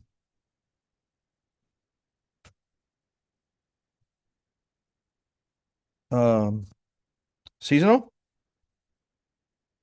road patrol. This is where we are not having folks for the summer. This is that fund. You can see that there's no movement at this time until we either find a deputy to fulfill those obligations or those contracts. Then that will change. Then we can get back into both sides of that. But at this point in time, it's just there, but not there. Did we have that amount can we keep the line as a placeholder? Do we need to budget the amount if we don't have the people? Well, that's up to you. So we're budgeting the potential revenue and the potential expenditure so that if and when we find folks, we can get going on it. If you would not like to budget anything, we'd have to bring it back forward if and when we were to find the staff to make that happen. So it's, by budgeting the potential revenue and potential expenditure, you're letting us make that happen later. It's not gonna, you can't use the expenditures if the revenues aren't coming in with it because it's all within one fund. So if the dollars aren't there, the dollars aren't there. And the revenue all comes from the people we contract with. Right. This is not general fund down. And that Right. conversation usually happens in March, in late March and early April, if it's gonna happen. So we wouldn't be having these talks. That's why we're kind of proactive and thinking maybe we'll have it by then. That's the hope. Yeah.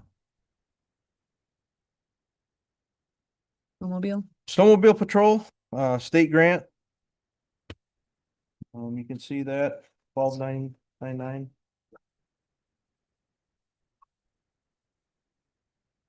We're also applying for state funds for 2 snowmobiles here.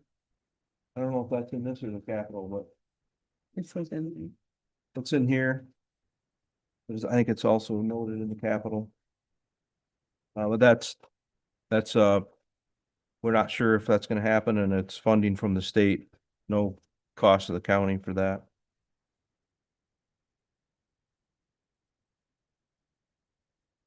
Okay, Marine. Marine Patrol, same thing, grant funded. Through the state and or federal. This year federal. We apply for it and then they either give it funding through the state or through the federal government on their end. We don't have a real choice in it. Take what we get. You're hoping to get a grant for $500,000? Yeah, so. I'll speak to that if you'd like. It's in the capital plan as well. You know what that's all about? The funding for the. I do. boat? Okay. Anybody wanna? Yeah, I wanna hear about think we that? need to discuss that. I'm not sure. I think it's a great effort to try and secure that grant. I'm not sure it should be included in the budget for that amount.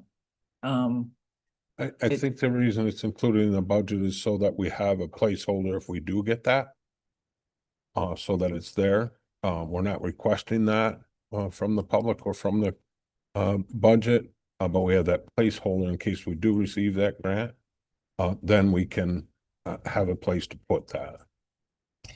Yeah, I think I would be more comfortable adding it in as an amendment, or a change should that grant happen, rather than plan for a grant that we're not sure if it's gonna happen, because this adjusts the budget in a significant way, for a grant that we're not sure we're gonna secure.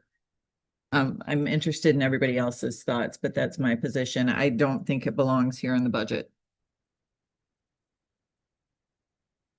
I'm fine either way. You do get sticker shock when you look at it.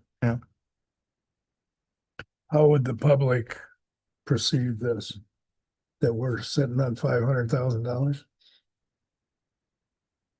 Well, of course, the public, and that would have been me, 11 years ago. They would have no idea, that, well, this is all contingent on the money coming in. Right. And I mean, we're not talking 50,000, we're talking $500,000, of which we have no history of ever having gotten before. We can always do an adjustment to the budget if we're successful. That's correct. Does that application for the grant even come back here? So I believe the intent is to request an allocation, Yeah, like this a is a direct allocation. direct allocation, and this is from the federal budget. So what's the consequences if we pull that out of this budget? Doesn't prevent you from applying for it, right? No, Doesn't prevent us from adjusting the budget to recognize the money. Mm-mm. But again, if it was $50,000, that'd be one thing, but $500,000, if I'm, in the general public and $500,000 means something in the total budget. I'd rather add it in later. I just feel more comfortable that way. As long as it's not a detriment to what you guys are doing to apply for it. and it doesn't matter either way, in my opinion. What I hope doesn't happen is, why didn't you tell us about this? In the next time if we get it, going, why didn't we know about this? Why isn't it in the budget? So please remember that that's what we did. You did. Oh, sure. We're good. The good news is you're gonna have the same commissioners Yeah. next year at this time, and We can, And I commend you for making the effort Right. to secure those funds. I just don't think without any sort of, idea that it's a sure thing that we should be budgeting for it. I think we could amend for it. I do appreciate the positive attitude. Yes. we're hopefully you get it. It's not me with that effort, it's Rebecca. That was all Rebecca, and she wrote that and secured those. It has moved one step in the progress. So that's good. Advancement is always good rather than thanks but no thanks. So we've heard from 4 commissioners. Glenn, do you No, have I any thoughts? I support where you're going with this. It's not a huge deal to go back later on and do an amendment that we approve. There appears there's no consequences by doing it Right. that way. Bob, do you have some thoughts? It can go either way for me. When it's needed, we don't have it, then it's an issue. Last year, we needed it out on Lake Ann, for looking for a body. Then I think it's important. How many does it outweigh? How many do you have to have before you get one? Oh, I get that. In fact, Elmira Township, by the way, is looking at getting an additional boat too. I don't know if you guys know that or not. No, but I could have predicted it by some recent event. We won't go there. We won't go there. I'll be meeting with their supervisor soon. Christie, you have a thought on this? I guess I'm not hard and fast either way. I mean, it clearly states that it's a federal grant, but I guess if looking at the overall budget, and somebody says, oh my gosh, that's a whole lot of revenue, but, I think it also sets a precedence of, there are other departments that have wish lists, and if we start basing our budget on things that we want, it doesn't give an accurate, I mean, we know a budget is never dead on, it's a projection, right? But I think we try very hard to be very close. We've done a very good job of anticipating our revenues much better than we used to in the past. So I think inflating the budget with ideas of things that might come to fruition through the grant process, it's just not, for me, it doesn't belong in the budget until it actually happens. It's a perception issue. What it is. Because we'd have to just look at the amount of time we're taking to talk about it right here. How do you, the general public looks at your overall budget. They don't look at the detail like we do. If there's no objection, let's remove that for the final approval. Okay. We're in full support. I promise you, I will not forget if you come back and say we're successful in getting this grant. Down the date, Like so you five. get that YouTube video. Can we agree on this? Yes. Okay. Let's remove this item and know that we are hopeful that you're successful. Thank you. Moving down into the sheriff's canine fund. So that's the title's at the bottom of the page, but it's really the next page. Page 5, if you have a paper. I'm still in the same sheet, huh? Good. Oh, I see it. Okay. There. It went too far. The revenue's for 15,000. Yep. Everything's flat. Page 507. Yeah. Mine would be, oh, there it And the is. heading's on the last Okay. I page. think we can probably move on. Yep. And then the dive team is last. Dive team, yep. We sold the old dive trailer and requested to have that fund put in, those funds put into the dive. Fund. Thank you, fund. So that we can continue our one diver. That again, we have a mutual aid team. We supply one diver. And if we have an incident, we get 25. Possibly. But we want to keep our diver up to speed with training and equipment so that we can contribute our part. And that's what this is for. Do you even have anybody right now that fills that role? Yes, we do. Deputy Kazaboski. If there's no other questions, So the final one we'll go over is yellow paper, green table, fund 253 M Close Training Fund.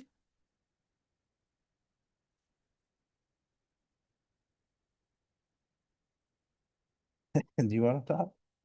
Last one, you're good. I got it. So MCOL's training fund is, we get money from the MCOL's, which is our licensing agent for the state. We get money for each deputy, each sworn deputy. And that's what you see the revenue. And then we obviously use that for training and things of that nature. So that's what you're seeing there. The 302 fund is the justice training fund, and that is federal money we get per officer. Just like the state, it's just a federal funding instead. And that's also for training. the 302 fund, you lost me. 302, it's at the bottom of the first page. I'm not- Justice training, I never got started to begin with. justice training is, Gotcha. it's 257 on the county paper, but we call it the 302 fund because that's where that's the Okay. general, where the funding comes from the Fed. I'm probably the 302. only one that missed it. I'm there. Thank you.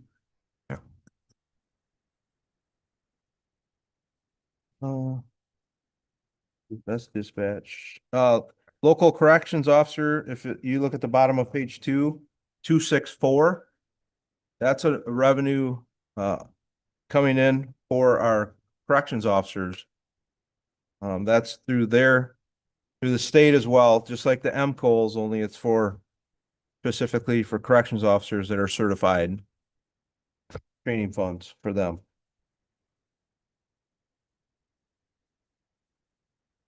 And you can see where its head is for training.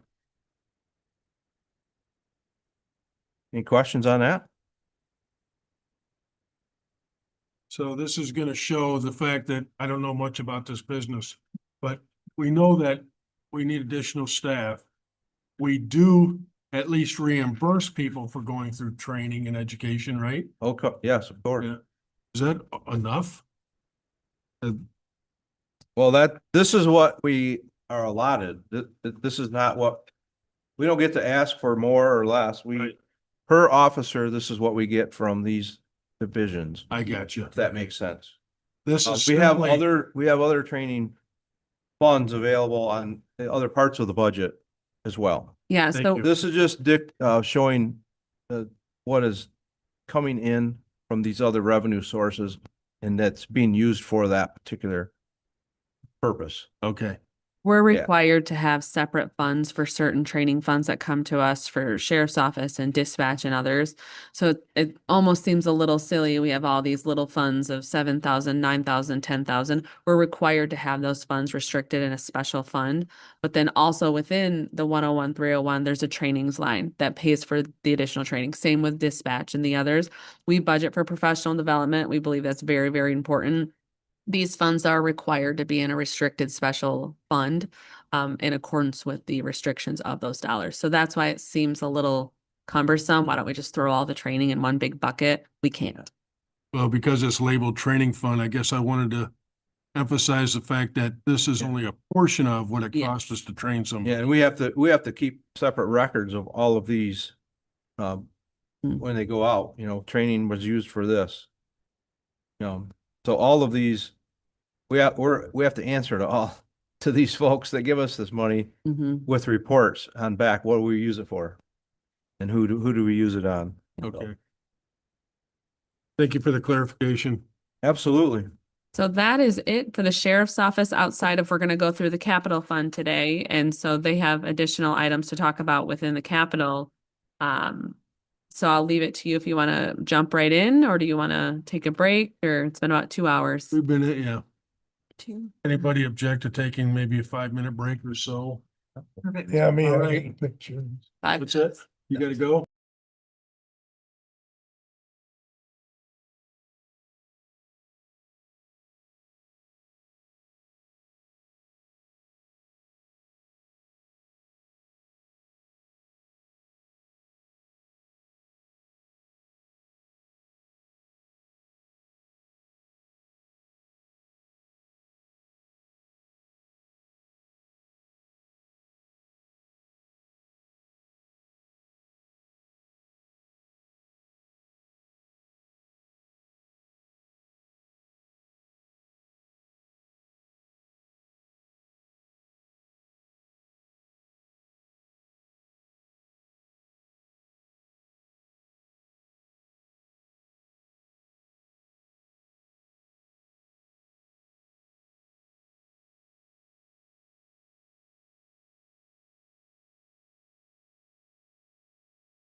Oh, All right, there- you're unmuted. There it is. So we're gonna move on to the 401. The budget document itself is yellow and it's a header with a yellow heading and then gray lines. But then we're also gonna pull an additional yellow, which is this direction. And this is the draft capital plan as well. And it's gonna have items listed on it versus a budget document. What's the budget document's name? I don't know if I sent that to you recently, so it's gonna be buried. Capital project expenditures, probably. I have capital expenditures working document. That's what it is, capital expenditures working document. You were just mentioning two documents. In this. Oh, so you also need 401. That's the one I was missing. 401. Good. Oh, that's really hard to see. Oh, yeah. Yeah. And I don't have 401 with me, so I'll be working from the two longer ones. You got it? Well, we'll just tell you then what you need to know. There you go. All right. So when it comes to the 401, last year we went a little bit into detail on this one because what we're trying to do is match the budget with the plan, right? So the plan as you have it in front of you has been tweaked a little bit since it was printed specifically for the jail fund because the dollars left over from the jail millage would not cover the anticipated items that were on the list as printed. So the undersheriff is going to kind of go through that and tell you what they've moved around to fall within the allowed dollars that were left over in the jail fund specifically. Outside of those tweaks, though, it should be fairly accurate for you. And I can share the working document with you that shows tweaks. What we've done with this document is we've truly made it a living document. And everyone has access to the same document and we can track the changes as people go in and make changes to that document. So it truly is a living document. And that's why what you have printed has a few tweaks in it. Because I had popped an email to the undersheriff and said, hey, you got this much scheduled for, but there's only this many dollars. And so they worked through that up on their end. So we can start with the jail if you'd like, so you can sit down. Which Yeah, that's fine. If we start on this long page, for the long horizontal. Are we talking about the capital budget now? Yes, the capital plan, yep. Okay. okay, so you're gonna be on the. It might look a little bit. A little. This one under sheriff. Well, but he made tweaks. Yeah, we made tweaks. And So we're when you're, so, starting with jail on the front page. yep, so when you're looking at the horizontal one, about halfway down, you see special millage funds and it starts with jail. You're looking at the fiscal year 26-27 column, which is going to be the second column. And that is where the undersheriff's going to go through and tell you what's moved around. Because as you can see, the anticipated was $188,000, but there was only about 86,000 and some change in the jail fund available. So he'll go through kind of what has moved around to account for those changes. Basically, when Katie said we made a few tweaks, we eliminated $102,000 from that. And in order to accomplish that, we pulled off the replacement of the rooftop units for this year. And we were doing one a year for a 4-year projection and moved it to the following fiscal year. That was $50,000. To replace the air exhaust in the kitchen, we eliminated that. That was $20,000. We also shifted that last year. We're hoping to buy another year on that. So should that end up at 27, 28? Is that what you're saying, Greg? Yes. The water heater. Let's make our water heater. Which had moved, is moving another year. And just for clarification for me, if I could, so you're moving it to the next year, but there's already $10,000 in the next year. Does that mean that that number would now become $20,000? Or do you? Times two, we're moving one to 27, 28 and one to 28, 29. Thank you. Okay. You know, we're taking notes and stuff, but we'll be provided an updated. Yeah, I'm with all these making a changes. couple of these changes on the fly, because they, We sent down the Yeah. changes. yeah, so when they did it, they did strike throughs and such, so I'm now officially moving and getting rid of the strike through so that it's gonna Okay. calculate at the bottom. Okay. Essentially, we had to go from $188,000 to 86,000 because that's what's remaining in the jail millage. We shifted, it ended up being $1,000 out of jail cameras. That's for replacement of jail cameras,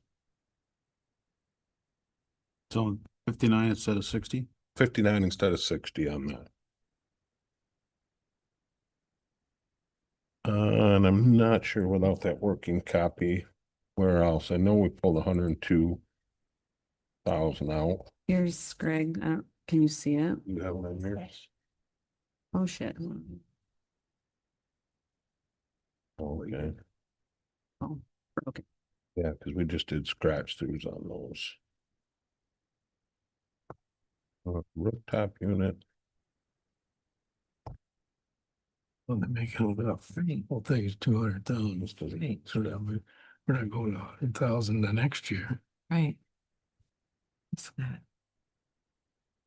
Greg, I do have one question for you. Yeah. At the beginning up there, you moving the rooftop units to the next year. Does that mean the next year is going to be 100,000 instead of 50? No, I think we're gonna try to extend that 5-year plan out. Another year? Yeah, right. Start over. Okay. kind We're of not thing. gonna double anything, Okay. because the money just won't be there for it either way.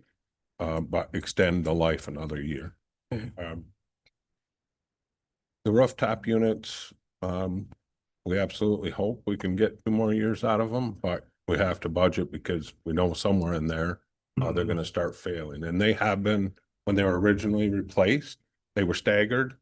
So the assumption is, and the hope is that when they die, it's staggered too, and not all at once. That's the I assumption. feel as if though in the last, it could be 2 years or 7, I don't remember, but we were taken by surprise that we had to replace some rooftops, weren't we?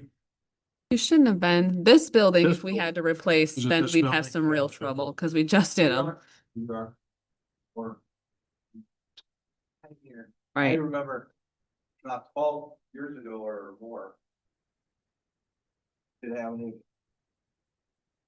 pounding down on us. And I'm curious, how is it that you saved just $1,000 on cameras? What's? When we had to eliminate that amount down to 86,000, I needed 1,000 more. I'd cut it down to 87,000, and so I pulled that 1,000 from cameras. And I again will acknowledge, I don't know your business, but it seems to me of all these line items here, that probably is the most important for the safety of the inmates and for the correction officers.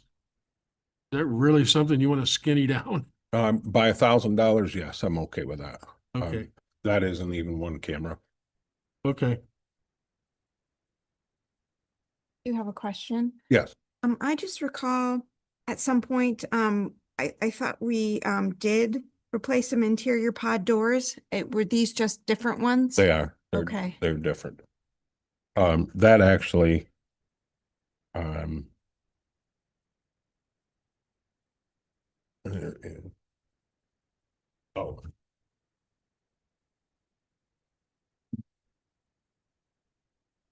The interior pod doors, were moved to 27, 28. So that 18,000 we're moving over. If you didn't already, jail water heater, I guess technically was moved to 28, 29 because there is one for 27, 28.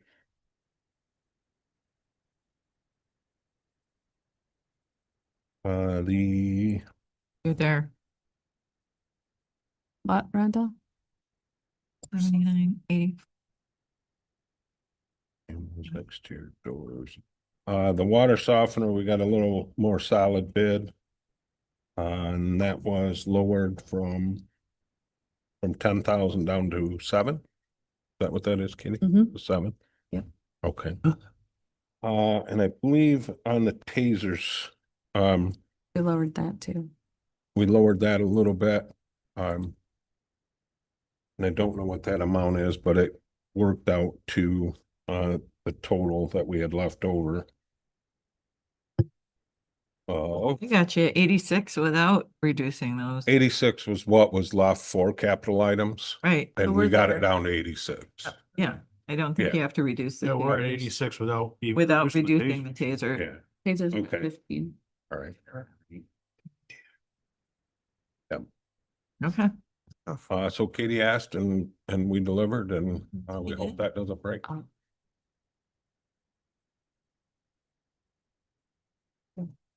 Should look like. Anything else in that category? Nothing more in that category. If we go to the second long page, It's actually gonna be the third for you. It's vehicles, not ARPA.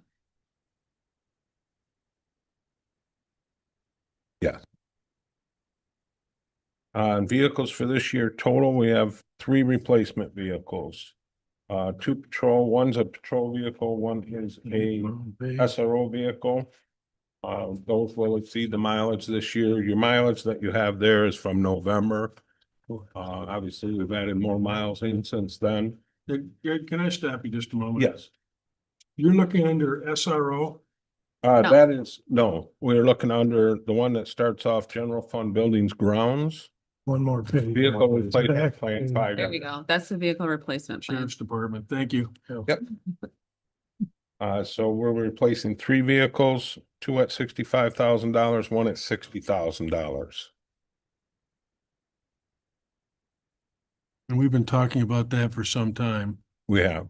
The goal has been, instead of coming and needing 6 of them, that every year you're planning on A couple. what your needs are. Mhm. And we do, and we've been really good about projecting the next few years where we're gonna be at, when we're gonna exceed 100,000 miles. And what vehicles are gonna need it. It's not necessarily by the year of the vehicle, but the number of miles on the vehicle.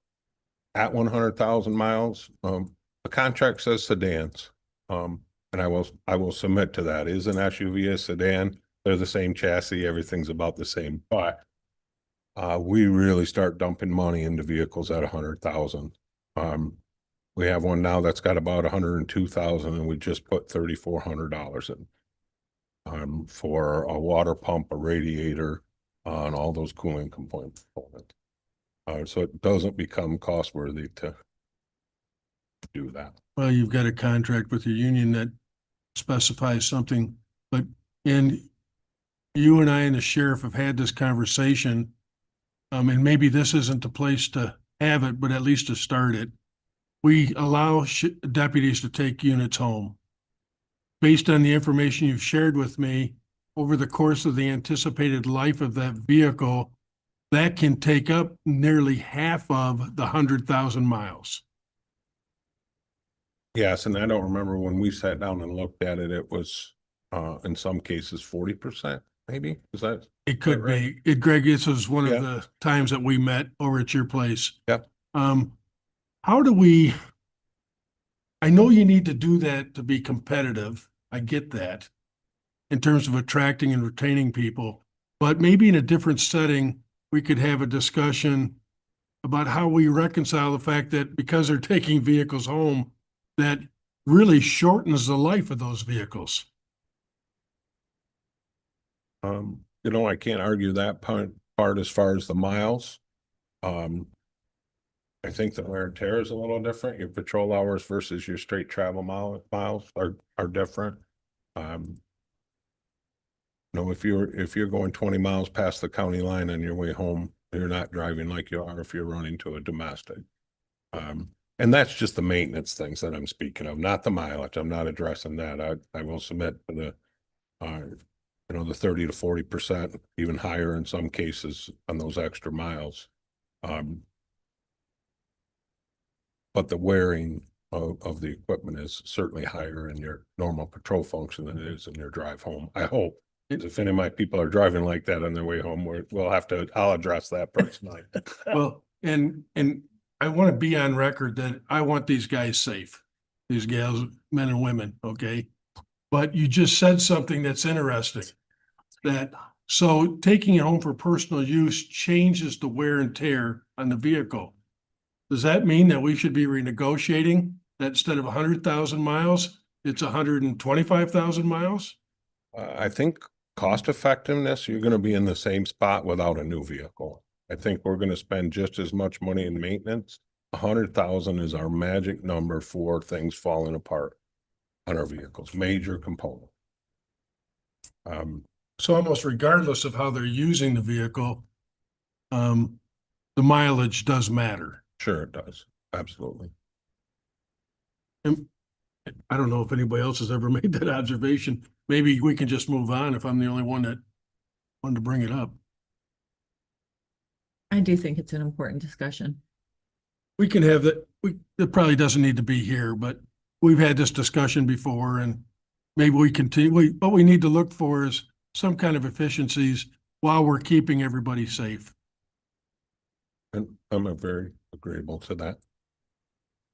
All right, sorry for holding you up. Any questions on that?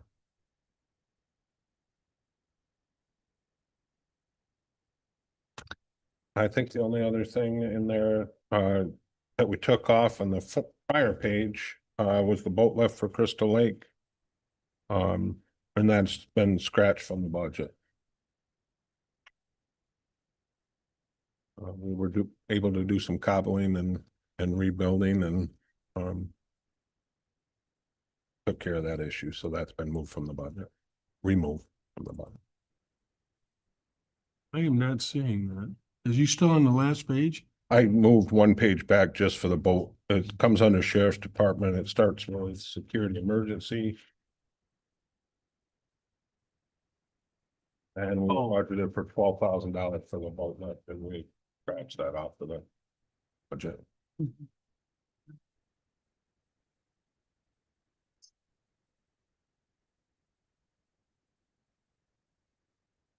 Say that one more time, Greg. What was removed? The boat lift for Crystal Lake. Oh, lift. It is on the page that starts, page prior to this, it should be capital project / expenditures, 5-year plan. The first one is general fund, security emergency. Yep. And then down to Sheriff's Department. You'll see the body worn cameras.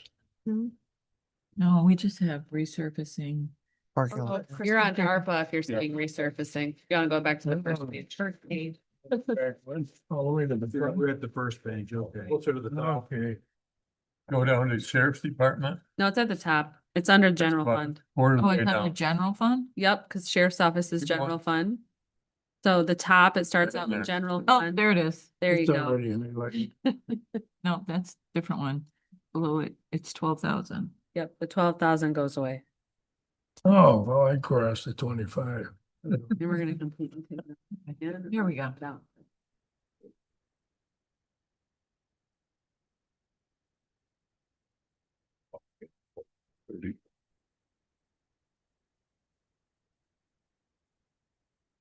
Oh, no, that was the sheriff's.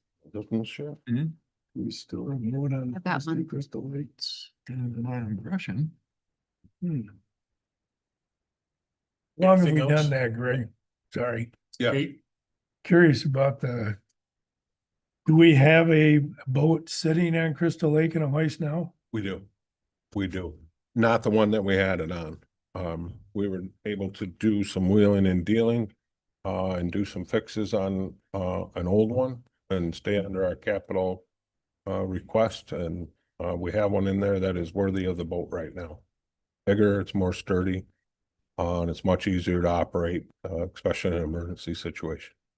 Has its own dock. Yes, we pay at least the Crystal Lake Marina. We rent a dock for the year and they give us a heck of a great I deal. think we're both of us were going. Yeah, I just wasn't aware of it, I guess. yeah. It's always been there. It's for a boat about 4 feet shorter than our boat. So getting it out of there and getting it in there was always a struggle. Because you do this a lot. This one is actually more solid and longer and the lift actually lifts the boat. So we're very happy. Good. Is there anything else for the sheriff and undersheriff? We're gonna keep talking about the 401, but I think that's it from, Greg doesn't have to stand anymore if he doesn't want to. Anything further from me? All right, thank you. No, thanks. Thanks, gentlemen. Katie, where you want us to head to? So we're gonna stay with the 401 and the capital plan. So looking at the capital plan and looking at the 401 from a budgeting standpoint, the goal is to try to align those two plans together so that we're, signaling to the staff that these are the items that are actually being funded for the upcoming fiscal year. Yeah, Katie, just, maybe I'm the only one that's slow. But the 401 was on this page. Yep, they're both yellow. But these are gonna tie back to each other. They should, yep. Okay. Yep. All right, so looking at the horizontal one, which is the actual budget spreadsheet, at the top, it says 401. So you're gonna see here, it's gonna say budget use of fund balance 850. So that is including the large transfer that was made over 6 weeks ago of about 670,000, in addition to fund balance that's still within the 401 from prior projects. Then you're also going to see transfer in 86. Those are those jail dollars that we just went through. It's transferring into the capital fund to then spend those dollars.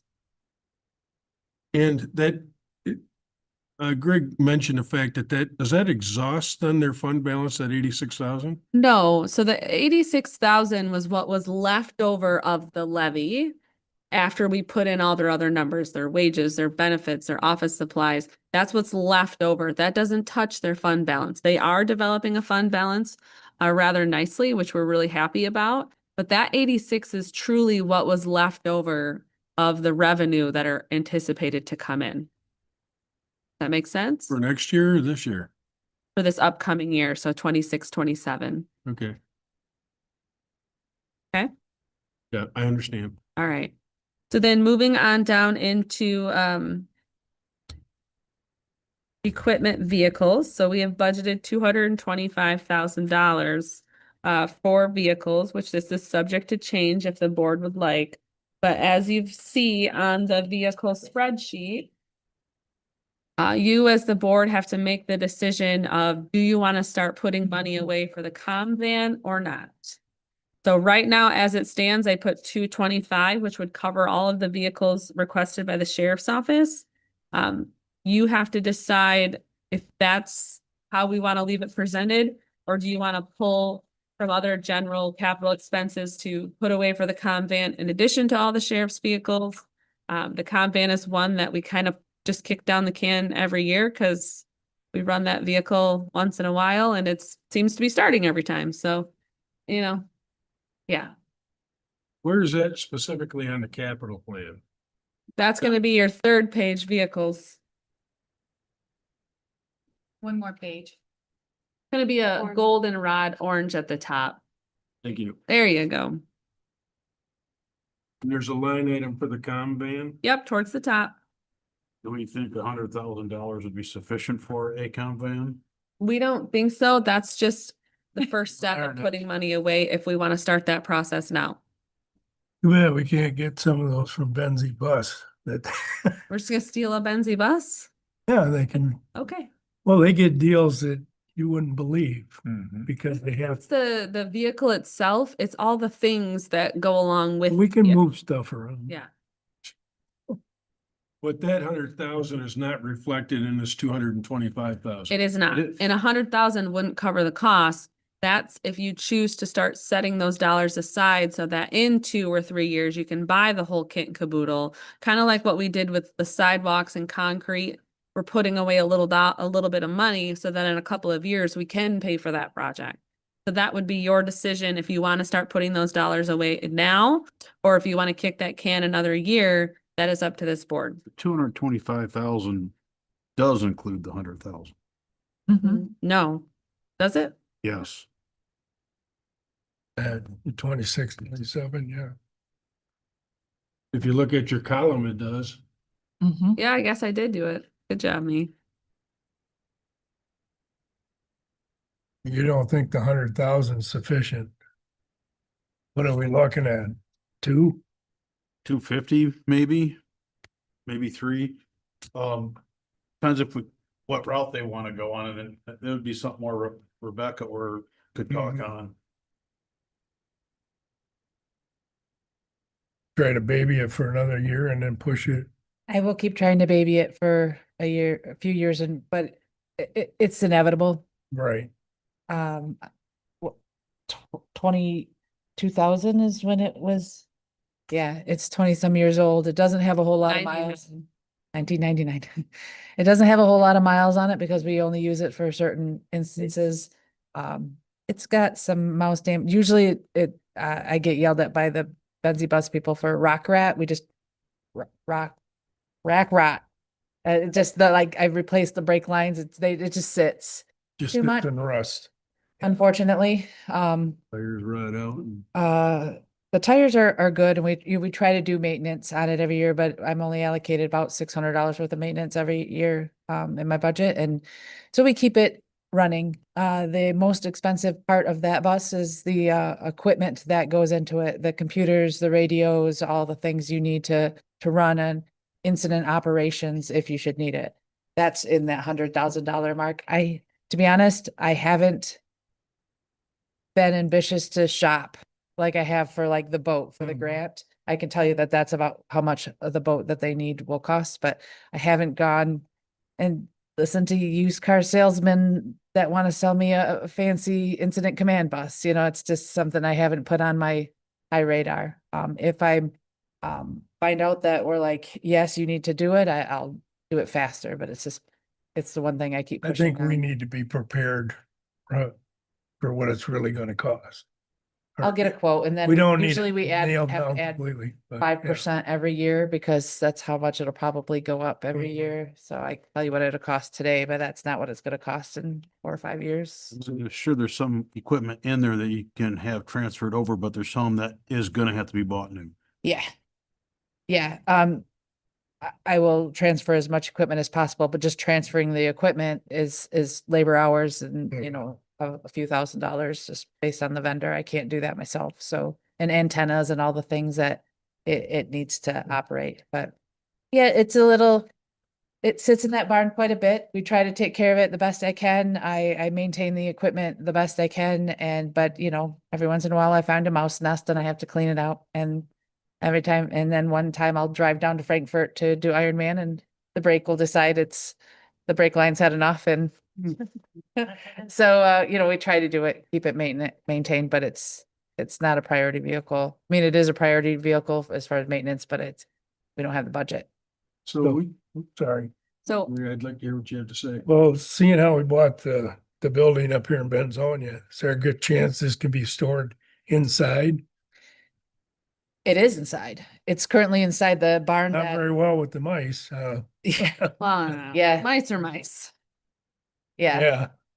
Yeah, it is what it is. And the van is actually heated. We run a heater in that to preserve the radio equipment in the winter. So that's why the mice like it, because there's warm little fans running underneath the radios and stuff like that. So it's usually what it is.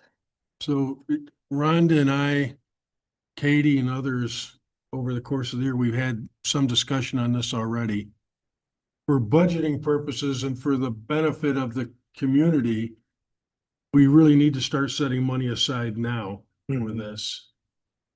Because as it's already been demonstrated, it's going to cost a lot more than $100,000. And here's the challenge. It may sit now, but we could have an emergency and when you need it, man, you need it.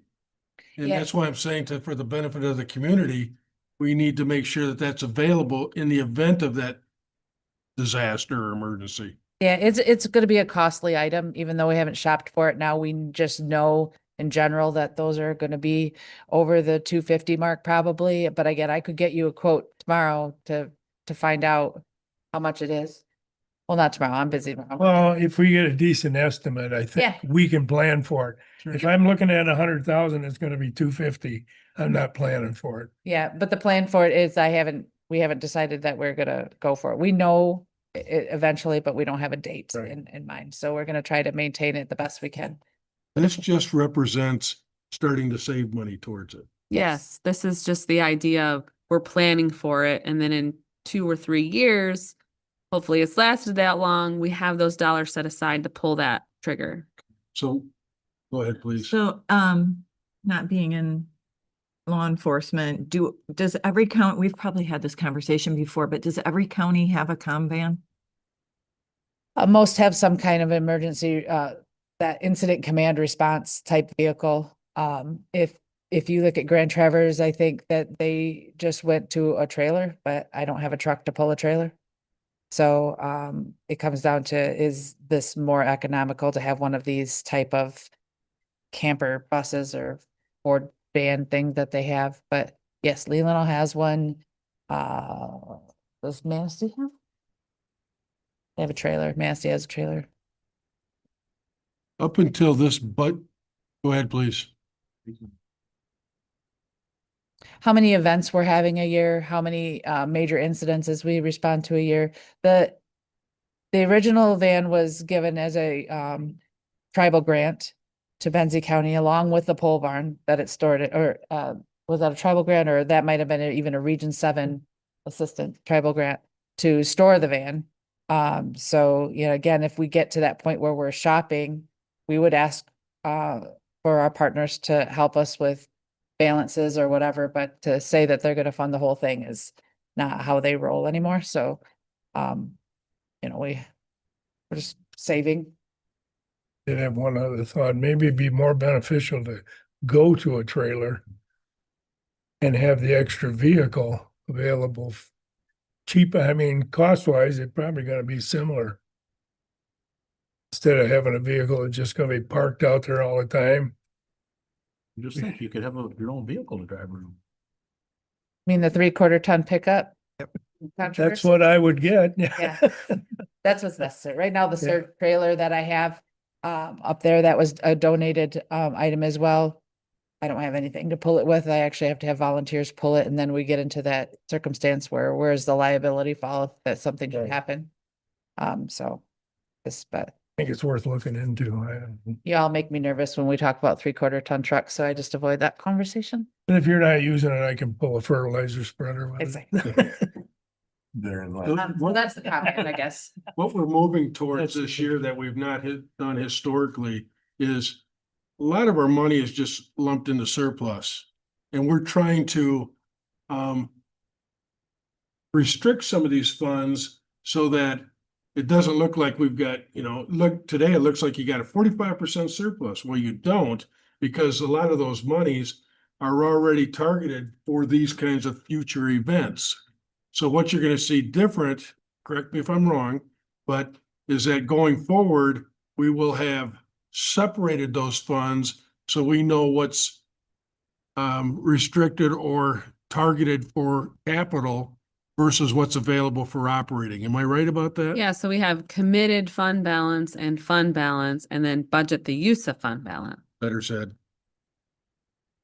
So yeah, so the idea of this is to put $100,000 aside to start planning for that comm van, and then considering then the purchases of the other vehicles.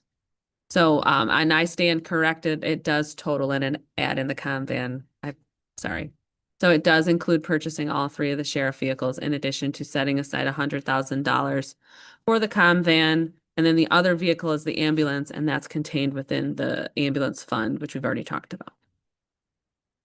Feel like a kid. I'm saving up for my new car. So that's what I. She'll be But I 16 will get- soon. She'll be able to drive it. I will. I will get you quotes to see what the ballpark is. I know it's over $100,000. Well, even if you did that and we purchased it 3 years from now, it's going to be more expensive. But it might, maybe we all just need to know exactly how much they're running, because I'll probably fall over backwards if they told me how much it probably really costs. But again, I try to always be reasonable to the what is necessary versus extravagance. Wants and needs. Yep. Rebecca, it appears that the commissioners would be interested in knowing what that cost could be. Yep, I wrote it down. I'll take care of it. Thank you. No, So just to be clear then, as the capital plan appears, all of that is staying in fiscal year 26, 27. Just want to be clear for this plan's sake. Great. All right, so back to the horizontal, which has the 401 numbers on it. Second page. So there's where you're going to see project expenses, general fund. So this is the amount of money that is allocated for projects that are then on the vertical spreadsheet. So as you can see, what is still left on this spreadsheet, and Tim, you're going to see the accurate number because you have the live document, is about $663,000 of projects. But as you can see, what is budgeted, it's 596,000 is actually available. So we could do one of two things. We can move things off the capital plan for 26, 27 to get us down to that 596. Or you could utilize additional fund balance dollars to meet the $660,000 mark. Don't you think we ought to look at the activity before we make that decision? So you're looking at what do you mean the activity? Like for the current year activity? Yeah. This would show how it's going to be used. So looking at how it's going to be used. So the proposed, so starting at the top of the actual plan itself on the blue, the first page. So there's $6,000 planned for access cards. So the doors where we have the swipers, $6,000 for the doors, $50,000 for ceiling repairs and tile replacements. That is an estimate based on walking around this building and figuring out how much there is to do. $150,000, that's putting money away for sidewalks, concrete, those fixes around the campus. We did get a number for that, gosh, almost 18 months ago now, and that was well over $300,000 for that project. From the get-go, I'm thinking switch out the 75 and 28, 29 and put the 150.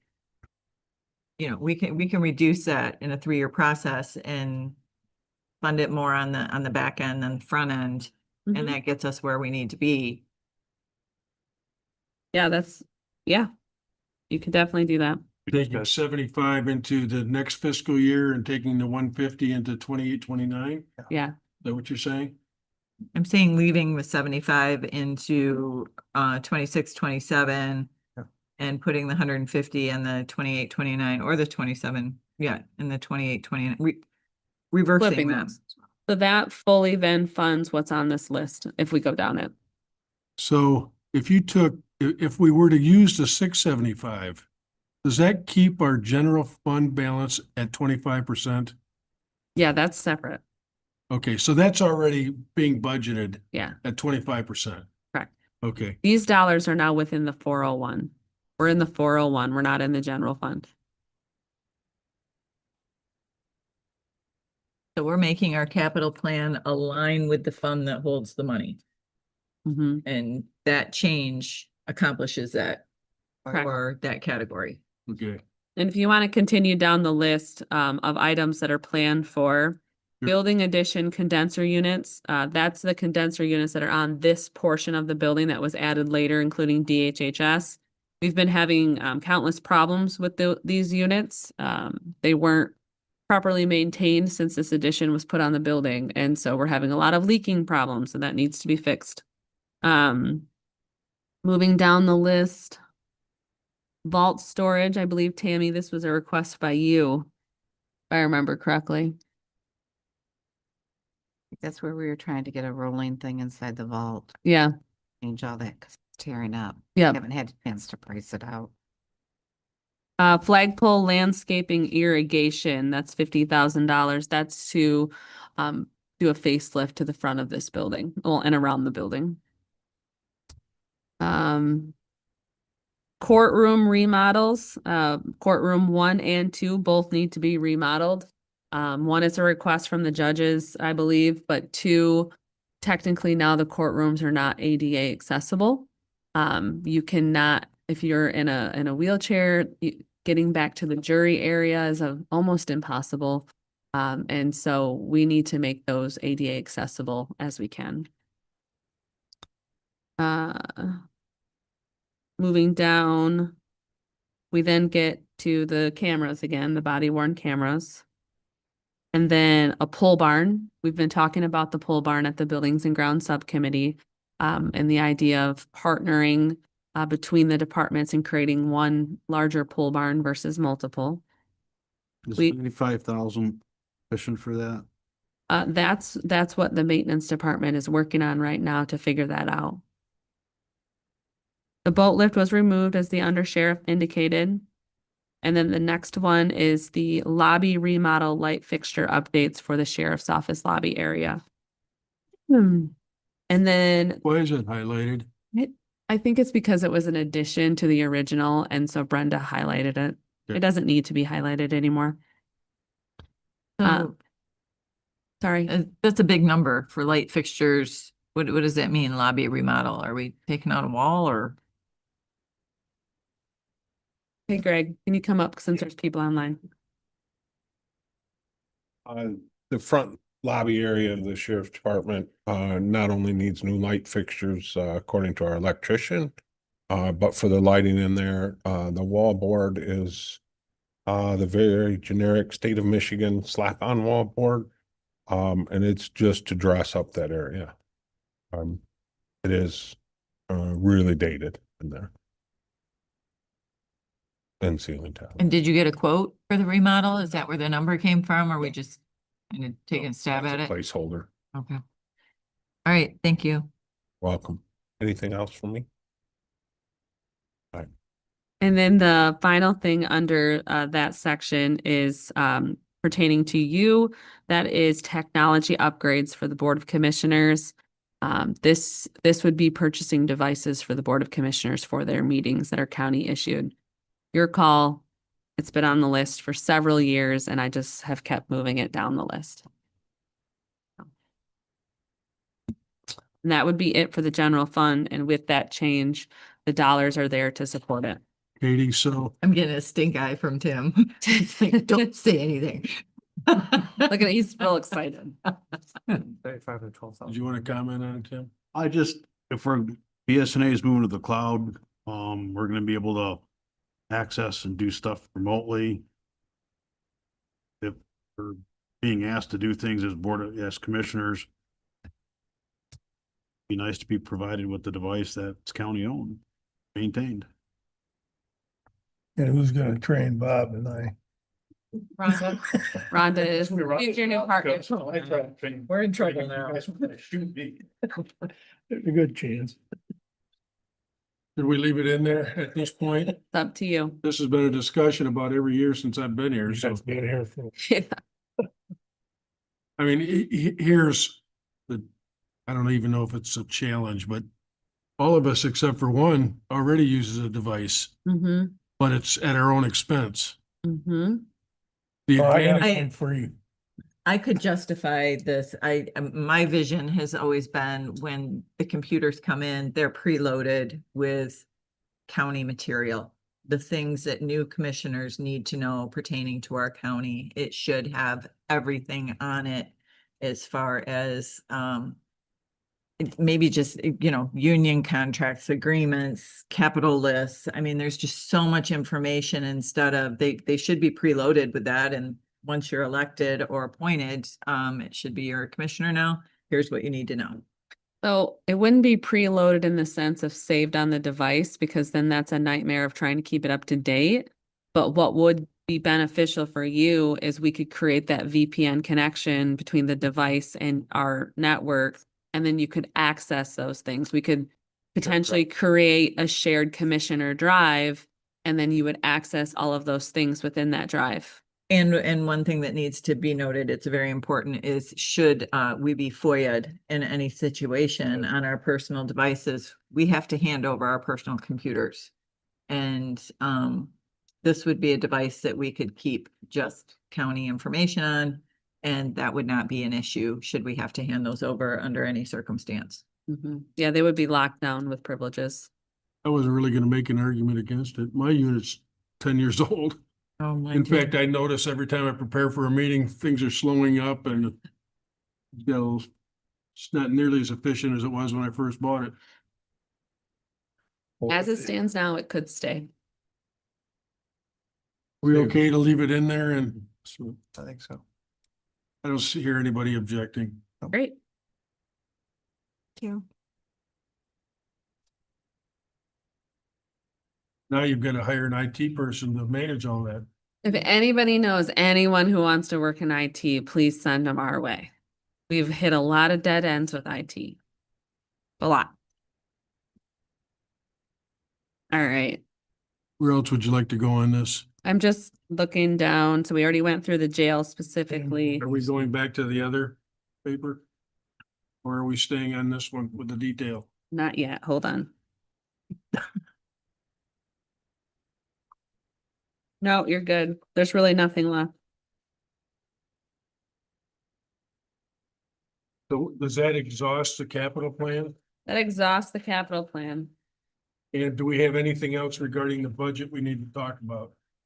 If you would like to go back through any funds specifically, if you would like, I mean, that's up to you. Do you feel that we've covered the budget far enough that you're comfortable moving it forward to a draft stage for public hearing? Or would you like to go through it again further in depth? Len, I'm good. where are you at? You good? I am. Say that again. So you want us to, this could go forward to what?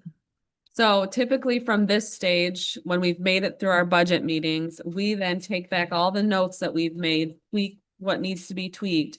And that's when we create now the budget binder, the draft budget binder for you. We'll give you that budget binder and at a following meeting, you'll schedule that public hearing.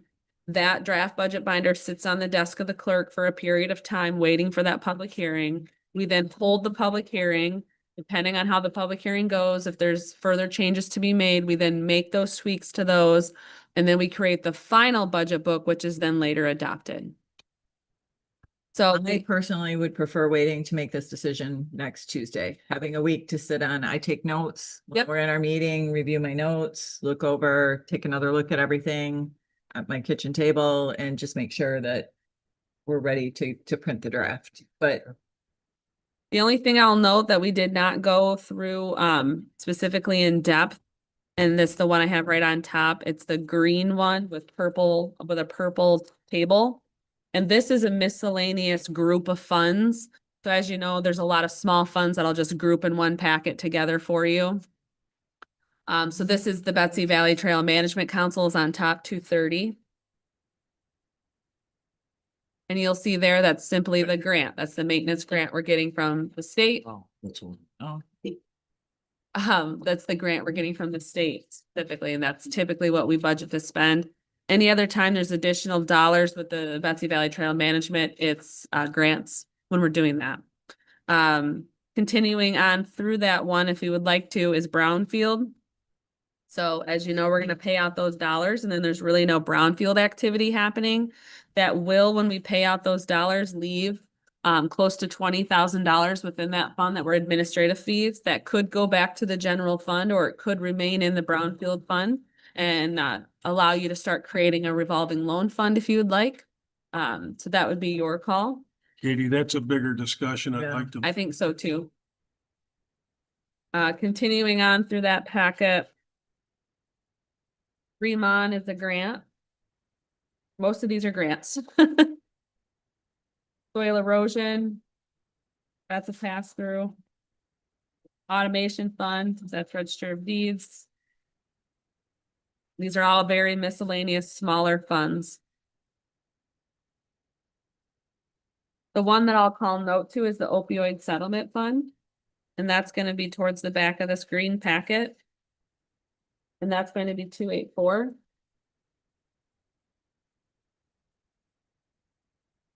So we anticipate receiving probably about $50,000 in additional reimbursements in the next fiscal year based on how things are being paid.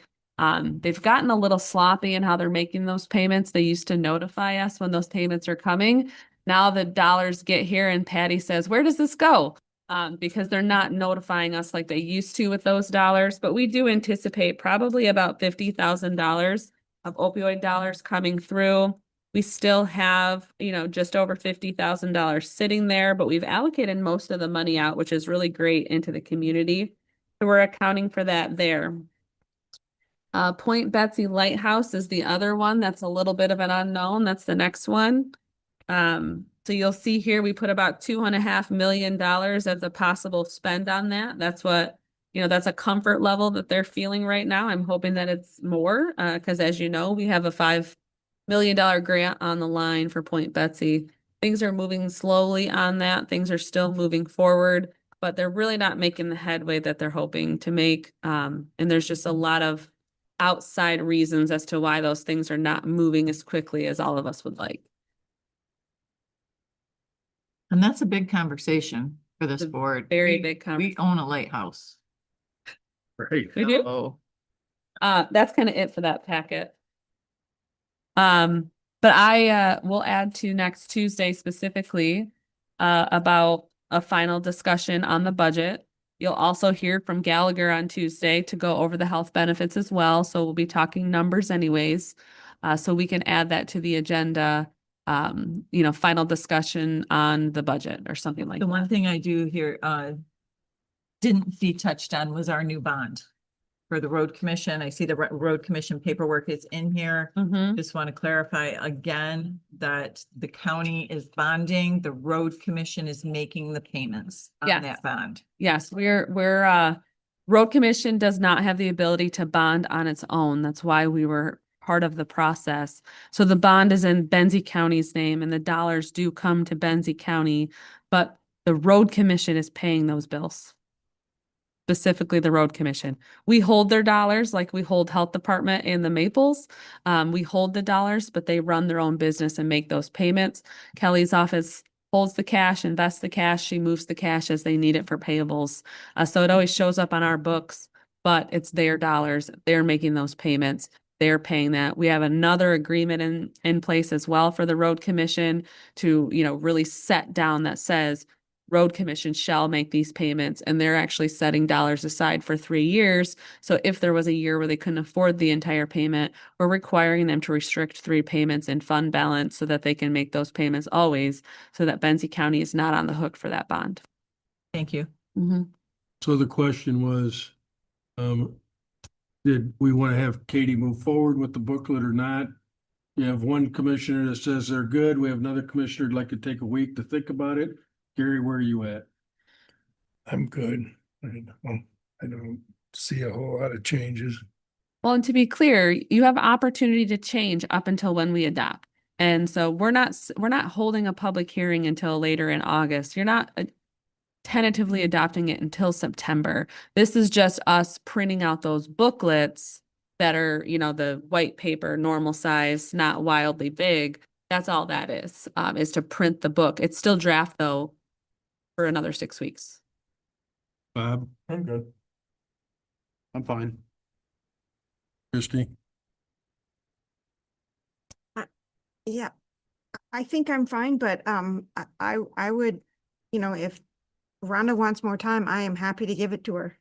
We do have more time. I think Katie just pointed that out, so. I This think is we're not good. an effort to try to delay it. Yeah. I Mhm. need each of your opinions, that's all. It's just I- how many trees do you want to kill? Katie, where I'd like to go with the question is, we're gonna be going, in our next conversation, we're gonna talk about a transition. Correct. And we want to get as much of this behind us as we can in the next 30 days. By delaying the printing of those books, what does that do to this transition? The printing of those books is actually the easy part. It's these that take the longest. And so so as you know, those budget books have multiple tabs with different sections. All the other sections are essentially done. It's just a matter of printing the general ledger sheets and plugging them in. So that side of the coin is much easier than this is the big lift, are these. So I kind of share Rhonda's thoughts, and no, we didn't talk about this before. but I'd like another week too, Yeah. just to think about, because I've got notes here just to remind you folks of our last meeting. And boy, hopefully someone can fill in the blanks, but there was a question that came up about the circuit court and their budget. The treasurer never had a chance to make her presentation. I got something about equalization lease, and I've got a specific general ledger number to refer you to. Something about a FOIA coordinator you wanted to talk about. Oh, we didn't talk about the FOIA coordinator. We just talked about this yesterday. So there's Should we? notes that I've made that we've not even gone back to. The Board of Commissioner fees, we've not gone, did we make adjustments to that? What we did find out from that last meeting is that in 2024, Mm-hmm. there was a motion to have commissioner fees increased by 3% a year through 2028. Yes. This budget that was presented to us didn't reflect that. And boy, I hate to stir the pot, but it obviously didn't happen in January of 2026 either. So there's some issues here that I think we need to walk through still. And by the way, I'm not advocating for it. In fact, Rhonda and I voted against that proposal, but Can I add? So here's the issue too that we're going to run into. There's lots of notes, lots of tweaks have been made through these conversations. These are essentially fully out of date now. So it would be better for us to print the general ledger pages to show those tweaked and fixed numbers so far. You might have to compare your notes from here to that new printout, but I think it would be better for you as you're reviewing these to have an updated printout because we've made tweaks on the fly. We've made tweaks back in the office based on the notes before. So why don't I print them out, not the whole booklet, but at least print out the general ledger pages for you so you're not looking at such out of date information. I think you only need to print the pages that are changed. That's not that easy, so no. Oh, isn't it? Yeah. No, In- I'll in any print the whole case- general ledger. Well, we meet for agenda review tomorrow. Yep. Yeah. And we will note that this conversation needs to continue. We're definitely not done with the budgeting conversation. No. Um, And I don't want to dismiss the commissioner's, position on this, but there's several issues I think that we want to review yet. And I'm not asking us to do that deep dive today, but I wanted to remind you that, and even all of you said, oh yeah, the FOIA coordinator, you need to go back to that yet too, so. We specifically talked about it yesterday so that we were ready to talk today and we forgot. So, can we agree that we're not gonna have her generate a bunch of paper right now and we'll finalize this to the point that we can next Tuesday? Yeah, that's fine. Are you guys okay with that? Yep. Gail? Yeah. Sure. All right. And Can we close out? Go ahead, please. I believe last year you kind of made like a little summary of some of the things that we talked about. Mhm. Doing that as well. I can do that. Yeah. Is there anything else we need to talk about regarding the budget? I don't think so at this point. All right, we're at 1:30. But we've got a subject we gotta deal with. Does anybody need a break before we jump into this discussion about county administration? No. All right, so I'm gonna shift gears real quick here. Last meeting, after the close of the meeting, Katie shared with us her intentions to look for an opportunity for her and her family by going to Fremont. And as much as I beat on her over the last week, that position didn't change any. He's going to Freeman. She's going to Fremont. I even sent a letter out, by the way, to the mayor saying, man, what a terrible choice. Not that I wanted to sabotage you, but Just a little bit. it goes without saying, this is something we need to adjust to. So Rhonda and I and Katie and others, we've had lots of conversations in the last week. I've talked to some of you, Rhonda have talked to some of you individually, so as not to violate Opens Meeting Act. Here's where we're at. we think we need to place an interim administrator. They would not carry the controller title, but they would carry, they would act in every capacity as the administrator on an interim basis. We think that Leslie is a good choice for that. We've talked to Leslie and other people that it was appropriate to speak to. Leslie has agreed that if the commission were to agree that she's the right choice, she's agreed to a salary that would be at 93,000. What we would do on the pay advice is we would show that as another line item, and I forgot what the expression is. Can you help me? Out of scope pay. Out of scope. Mhm. Out of contract. In any case, it would be identified as a premium pay. Right. And that would become effective on Katie's last day. There's a lot of things that I'm going to invite other people to talk about in terms of the transition, but this arrangement, which we'll talk about in greater length, could be 1 month, 3 months, 6 months. Let's have that discussion. I am going to ask Rhonda talk a little bit about what that search might look like and the timelines for that. And then if we're comfortable, we can't take any action here today, but if we're comfortable, I'm going to ask Leslie to describe for all of you what she described for us on what does that office look like in terms of an organization? Because one of the things we came to the conclusion of is you may need to hire a temporary employee there because of the workload. Leslie had some different thoughts on that, and she'll share those with you. So that's where we're at right now. And what I'd like to get is kind of a nod to the head first.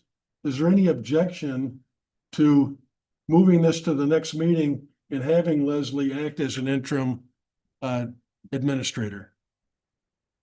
I have no objection.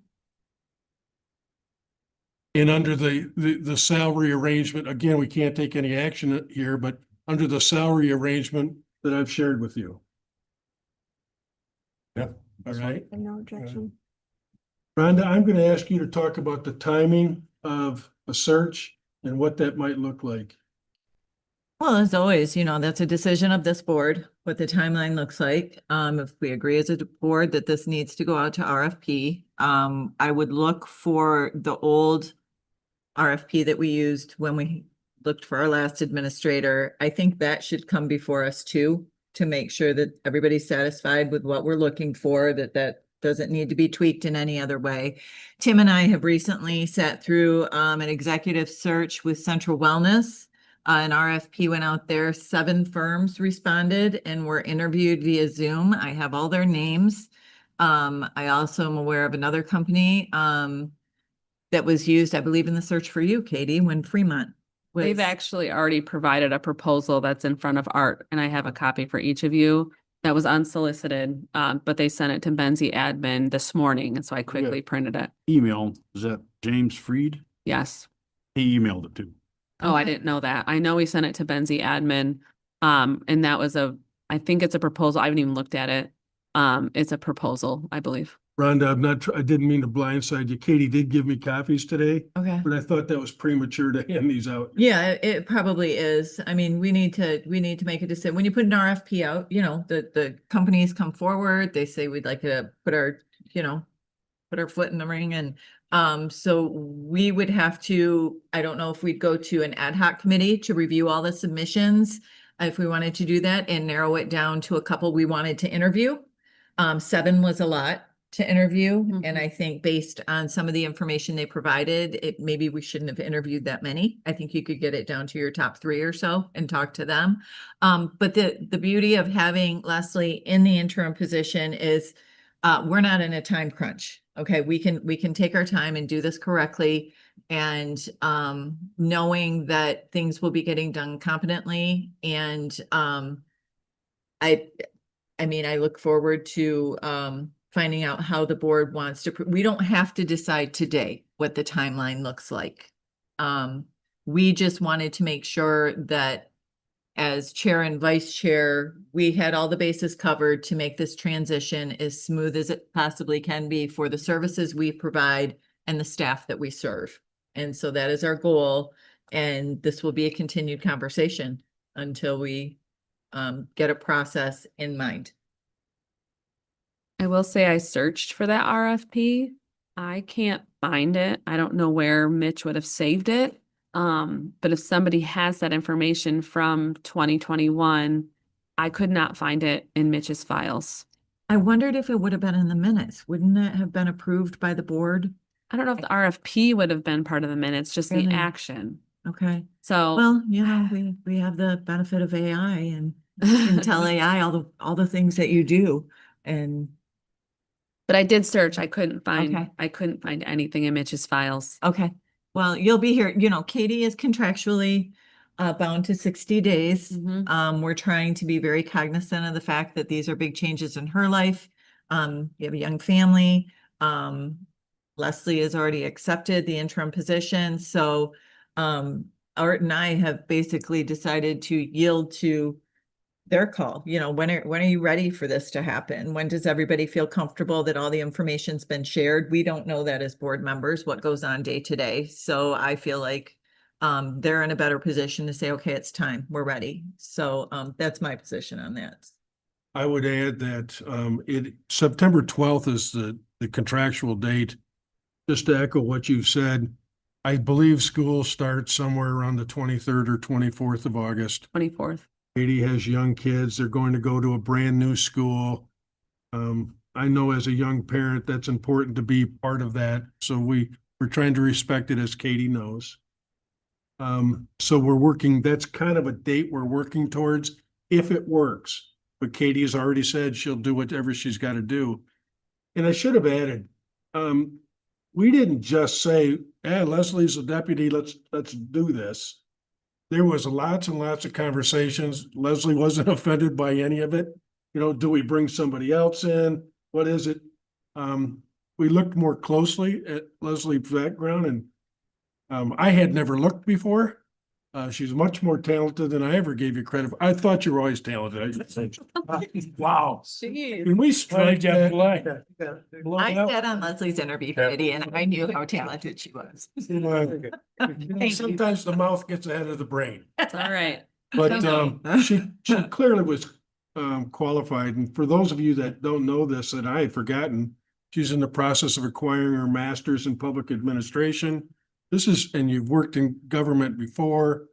There's a lot deeper background than I gave her credit for. So it's not like we said, oh, this is the easy decision. In fact, quite frankly, it started out that we were looking at another alternative, and this was brought to our attention. Is there anything else you want to say about the job search? Just to get feedback from the rest of the board of what they think that looks like. I mean, I've kind of laid out, we've been through this process a couple times. We've been through it here once and, you know, going through it again at Central Wellness. So I'm a little bit familiar with how this goes. I feel much more confident with Leslie having accepted this opportunity to step in this role, and fully expect her to be vying for a candidate as administrator. You know, one of the conversations that happened before is, do we even go to RFP? Do we give it some time and see how Leslie likes the new position, if this is, and so that's a conversation too. And I think people have strong feelings about that. So maybe we should have that conversation now as well. I defer to you on that. Well, and you and Katie both know my position on that. Regardless, you know, Leslie, you could be the one that walks on water and it's obvious, but I think we owe it to ourselves to go to a job search and solicit other candidates. But, you know, again, that can be a broader discussion later. Christy, what we've laid out for you in a very quick period of time, and I know that we've had the advantage of having lots of discussions and yours has been limited, but I'd like to get your thoughts. Well, Rhonda called me the other day, and she kind of talked through that. She kind of just, I don't know, brain dumped and then we kind of talked after, but, Did. yeah. But yeah, so, yep, this was all laid out. I have every confidence in Leslie. I do like the idea of doing our best to get, Katie's kids in school in Fremont. I do think that, going to RFP, makes sense. I've served in previous boards and, there have been other times that we didn't do RFP, just because it was easier not to. And, we ended up having to find somebody again anyway. So, to me, it's a transparency thing. To me, again, I come from a big company, and when an opening is there, that you don't just slide somebody in, because then that feels like, I don't know, that you didn't take the time to look at everybody. And my gosh, you are amazing and appreciate you a lot. And You she's do close a to you. lot. My feelings don't get hurt. Yeah. So I don't want to undermine that too, but to me, it's a transparency thing. It's an opportunity thing. And for us not to open it up and to look at everybody doesn't seem fair. Thank you. Tim? Commissioner Trigg has some good points. Going out for an RFP, I, in my opinion, is something we have to do, just like we require department heads to get multiple quotes if they want to buy something, right? I mean, it's a transparency thing. We're doing our due diligence. I do have, confidence that Leslie will do a fantastic job, and I hope she helps us along in this transition. But I do hope he also applies. May I have one more thing? Please. Okay, in the process that we just went through at Central Wellness, I can tell you that out of the 7, there were at least 4 firms whose fee scale was, in my opinion, higher than I thought it should be. Crazy high. Crazy high, like half a year's salary plus any bonuses. And then there were the other 3 or 4 that were more reasonable. I believe it landed right around 22,000 instead of crazy high that it would have been. So I'm also always going to advocate for being fiscally conservative on this. We want a good firm. We want somebody to work with who we feel comfortable with, who's going to do a good job, but they also have to be at the right price point. And I've asked Rhonda to lead this activity, so you'll be hearing more from her on it than I. By the way, that whatever period of time it is, 30 days, 6 months, whatever it is, this is also to Leslie's benefit, as we've talked about. She may look at the job and say, I don't want to work with any of you. So it's kind of, it's kind of a two-way street. One thing I've come to appreciate just in the last week is she's very confident in herself, which is quite frankly a characteristic I look for. Bob, your thoughts, please? I'd like to echo,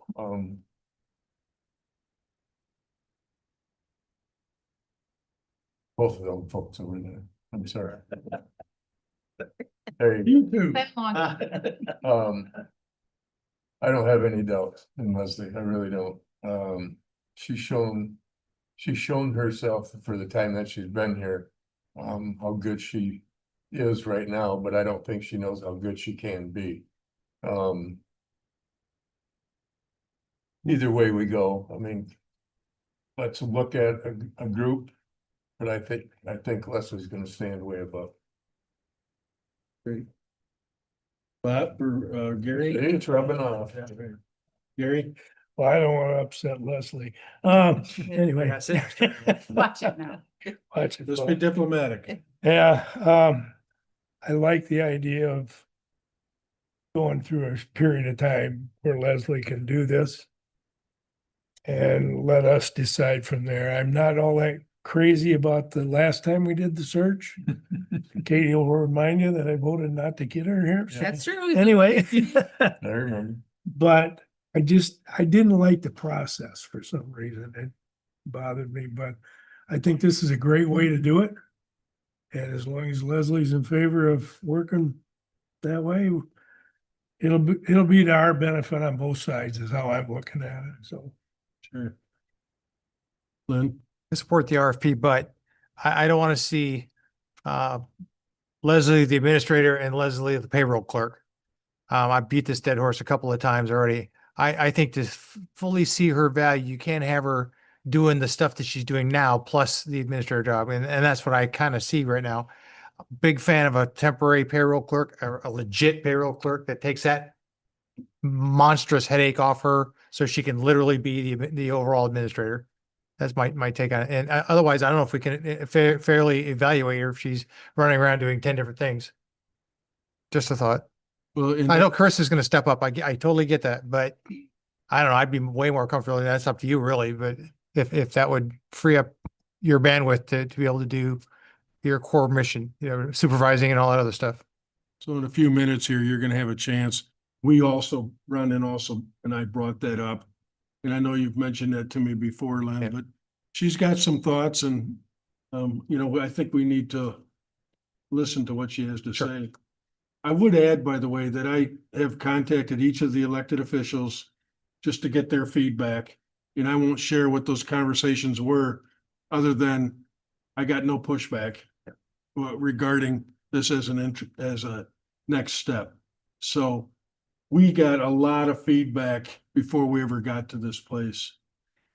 Rhonda, is there anything you want to add? Yeah, there is one thing, I guess, just for anybody who's taking notes on our budget, this expense needs to be added in if it's something we're going to move forward with, because we didn't touch on that anywhere. So that would be one thing that would need to be added. And we did talk about that, when we were together. I don't think it's actually going to increase the expense, but we certainly have to allocate it differently. So if you're comfortable with that, and it sounds like we are, Leslie, if you would speak to this subject and what you shared with Rhonda and I. Sure. Well, first, I'd like to thank all of you with your vote of confidence. That means a lot. There's no doubt that Katie is an extremely valuable administrator, and there will be a big loss when she leaves. But we do wish her the best with all she does. But like I said to Art and Rhonda, I'm not Katie. And Art said, well, yeah, something like that, which was kind of funny. But and what was important to me is that I reached out to a few key people to make sure that they were willing to support this transition. And I think Tammy and Kelly are okay if I mention that. I reached out to them to say, hey, look, I know there is a deficit, a learning curve, as there will be with anybody that takes on this role. And I can't do this unless it's not a burden to you or you're willing to help. And both of them, and they can speak for themselves, were very supportive, which made me feel comfortable and confident in taking this role, knowing that the great team at Benzie County was in the wings, ready to support for all of us. So knowing that intergovernmental support exists is really important. The other component that was extremely important is talking to Carissa, who I've invited in the back in case there's anything she would like to add. Carissa is our executive assistant in the administration office, and she does a fantastic job, and she's almost been here for a year. And there's no doubt that taking on this role for me means taking on more things for Carissa. And together we reviewed her job description, and all of the things that she is capable of and willing to do fit within the realm of her job description. As you mentioned, payroll is right in line with something that Carissa is actually doing today. So that's really wonderful. I'm not even doing it. So Chris is willing to put in some overtime. It'd be strategically used overtime to make ends meet, because we know there will be extra time that's needed for both of us to accomplish the tasks at hand in the administration office. I don't support getting a temporary person because I find that to be somewhat of a burden more than a help in terms of really needing to know those nuanced components of Benzie County. It's different than running a Gusto or a QuickBooks or an ADP. It's very nuanced in getting into BSNA with, as you had seen in the presentations, all the BSNA codes. Carissa knows all those, and I might argue she knows some of those better than I do at this point because she's really digging in and doing a fantastic job. So with strategic overtime, with Carissa and myself putting in some extra time, I think the two of us will be able to sustain an interim model at that capacity for a good 4 to 6 months for sure. Keeping that conversation open if we're 3 months in and the board is like, look, you're really doing a great job, but it's not a good fit. We have that conversation. Or the flip side. I really love doing this, but I can see that that future's not here. Let's get an RFP out sooner rather than later. So some of the other things that we'd like to do in the administration office that we think would help us is there are some APs that Carissa enters for other departments that can be put back on the departments. It used to be that way. Some department heads do it now, some don't. And I think just sloughing off a little bit of that will help free up some of her time. And we will also implement a daily lunch closure of our office just to have uninterrupted focus time for some of those more complex tasks. We were thinking 12 to 1, potentially 11:30 to 1 if that's needed. And if we found that the public was coming to our office and they weren't being served, we would change that. That's up for negotiation. One of the things that we love about the administration office is that we are a place for people to come and whether it's HR needs or let off steam or just have a conversation or just feel connected. And we love that about our office and we want to maintain that. But we also know that with 2 people in there, we might need to close down for just a little window to focus on some of those tasks that are going to take a little bit more upper level thinking. So those were just a few of the things that we talked about, Carissa and I, and some of the elected officials that we think will help with this transition. But we know it's going to be a lot of work. And I don't have the steel trap mind that Katie does. You can ask her any question and she's going to remember it from 3 years ago and 5 days and 37 seconds after the noon hour. So as long as there's an understanding that I am willing to take on everything I can, learn everything I can, I'm going to make mistakes and we're going to fix it together. That's part of the learning curve. But we're certainly going to put our best foot forward to represent Benzie County the best that we can. I love Benzie County. I love the people here. It'd be easy for me to say, Katie's leaving, I'm leaving, but I haven't said that. Instead, I've said, Katie's leaving, let me take on more work so I can help Benzie County. I'd like you to speak to a couple things and then we'll open it up to the group. We had talked about putting together what looks like a project manager list so that we can follow it. Yeah. Katie, you've already given us Rhonda and I access to the administrative calendar, and you're going to expand on that to show vacations for your office. I don't even need to know the rest of it. Can you speak to that? Either one of you, whoever can speak to that. Well, I got it. So, so I already have a document going. It's already 5 pages long of things that I've been working on. I'm making sure to put in links to websites, dates, people's names, all the things that our office is kind of keeping a pulse on and, where things need to go, things down to the staff outings and community engagement, like presenting to Rotaries. All of that's on there. We 5 years ago implemented what we call the K drive. That's the admin drive. Everything that comes in and out of administration is on that drive that the whole office has access to. So there's no issues with this sharing personal drives. We talked about this morning. When I came to Benzie County in 21, everybody used a personal drive only. And then I ended up with 3 copies of the same documents and had to decipher which was the most up to date because one was Susan's, one was Meredith's, and one was Mitch's version. Whereas if you were all working off of one shared drive, there wouldn't have been that issue. So we've made those changes along the way. So we'll have all those things in place. We have an admin drive, admin calendar that we keep. And there's a lot of deadlines on there. There's people's time off on there, and we'll clean that up and get everything on there that we do have access to so that things are not being dropped. Filing of 941s is on there. Filing of opioid use, the report for opioid dollars is on there. And we'll keep those on there and we'll put some more on there too so that you have access. Actually, everybody on the campus who has a benzieco.gov email has access to that calendar. I'm guessing most of you just don't know how to access it, but you all have access to that calendar. Every staff person has access to that calendar to see it. Only a few of us can manipulate it, of course. So that is in place. We'll clean that up. But like I said, we've got this document going. We're talking every single day on things. There's certain things that we know we need to button up before I'm gone. But I will reiterate, I'm available I've had the same phone number since I was 18 years old. I'm not changing my phone number.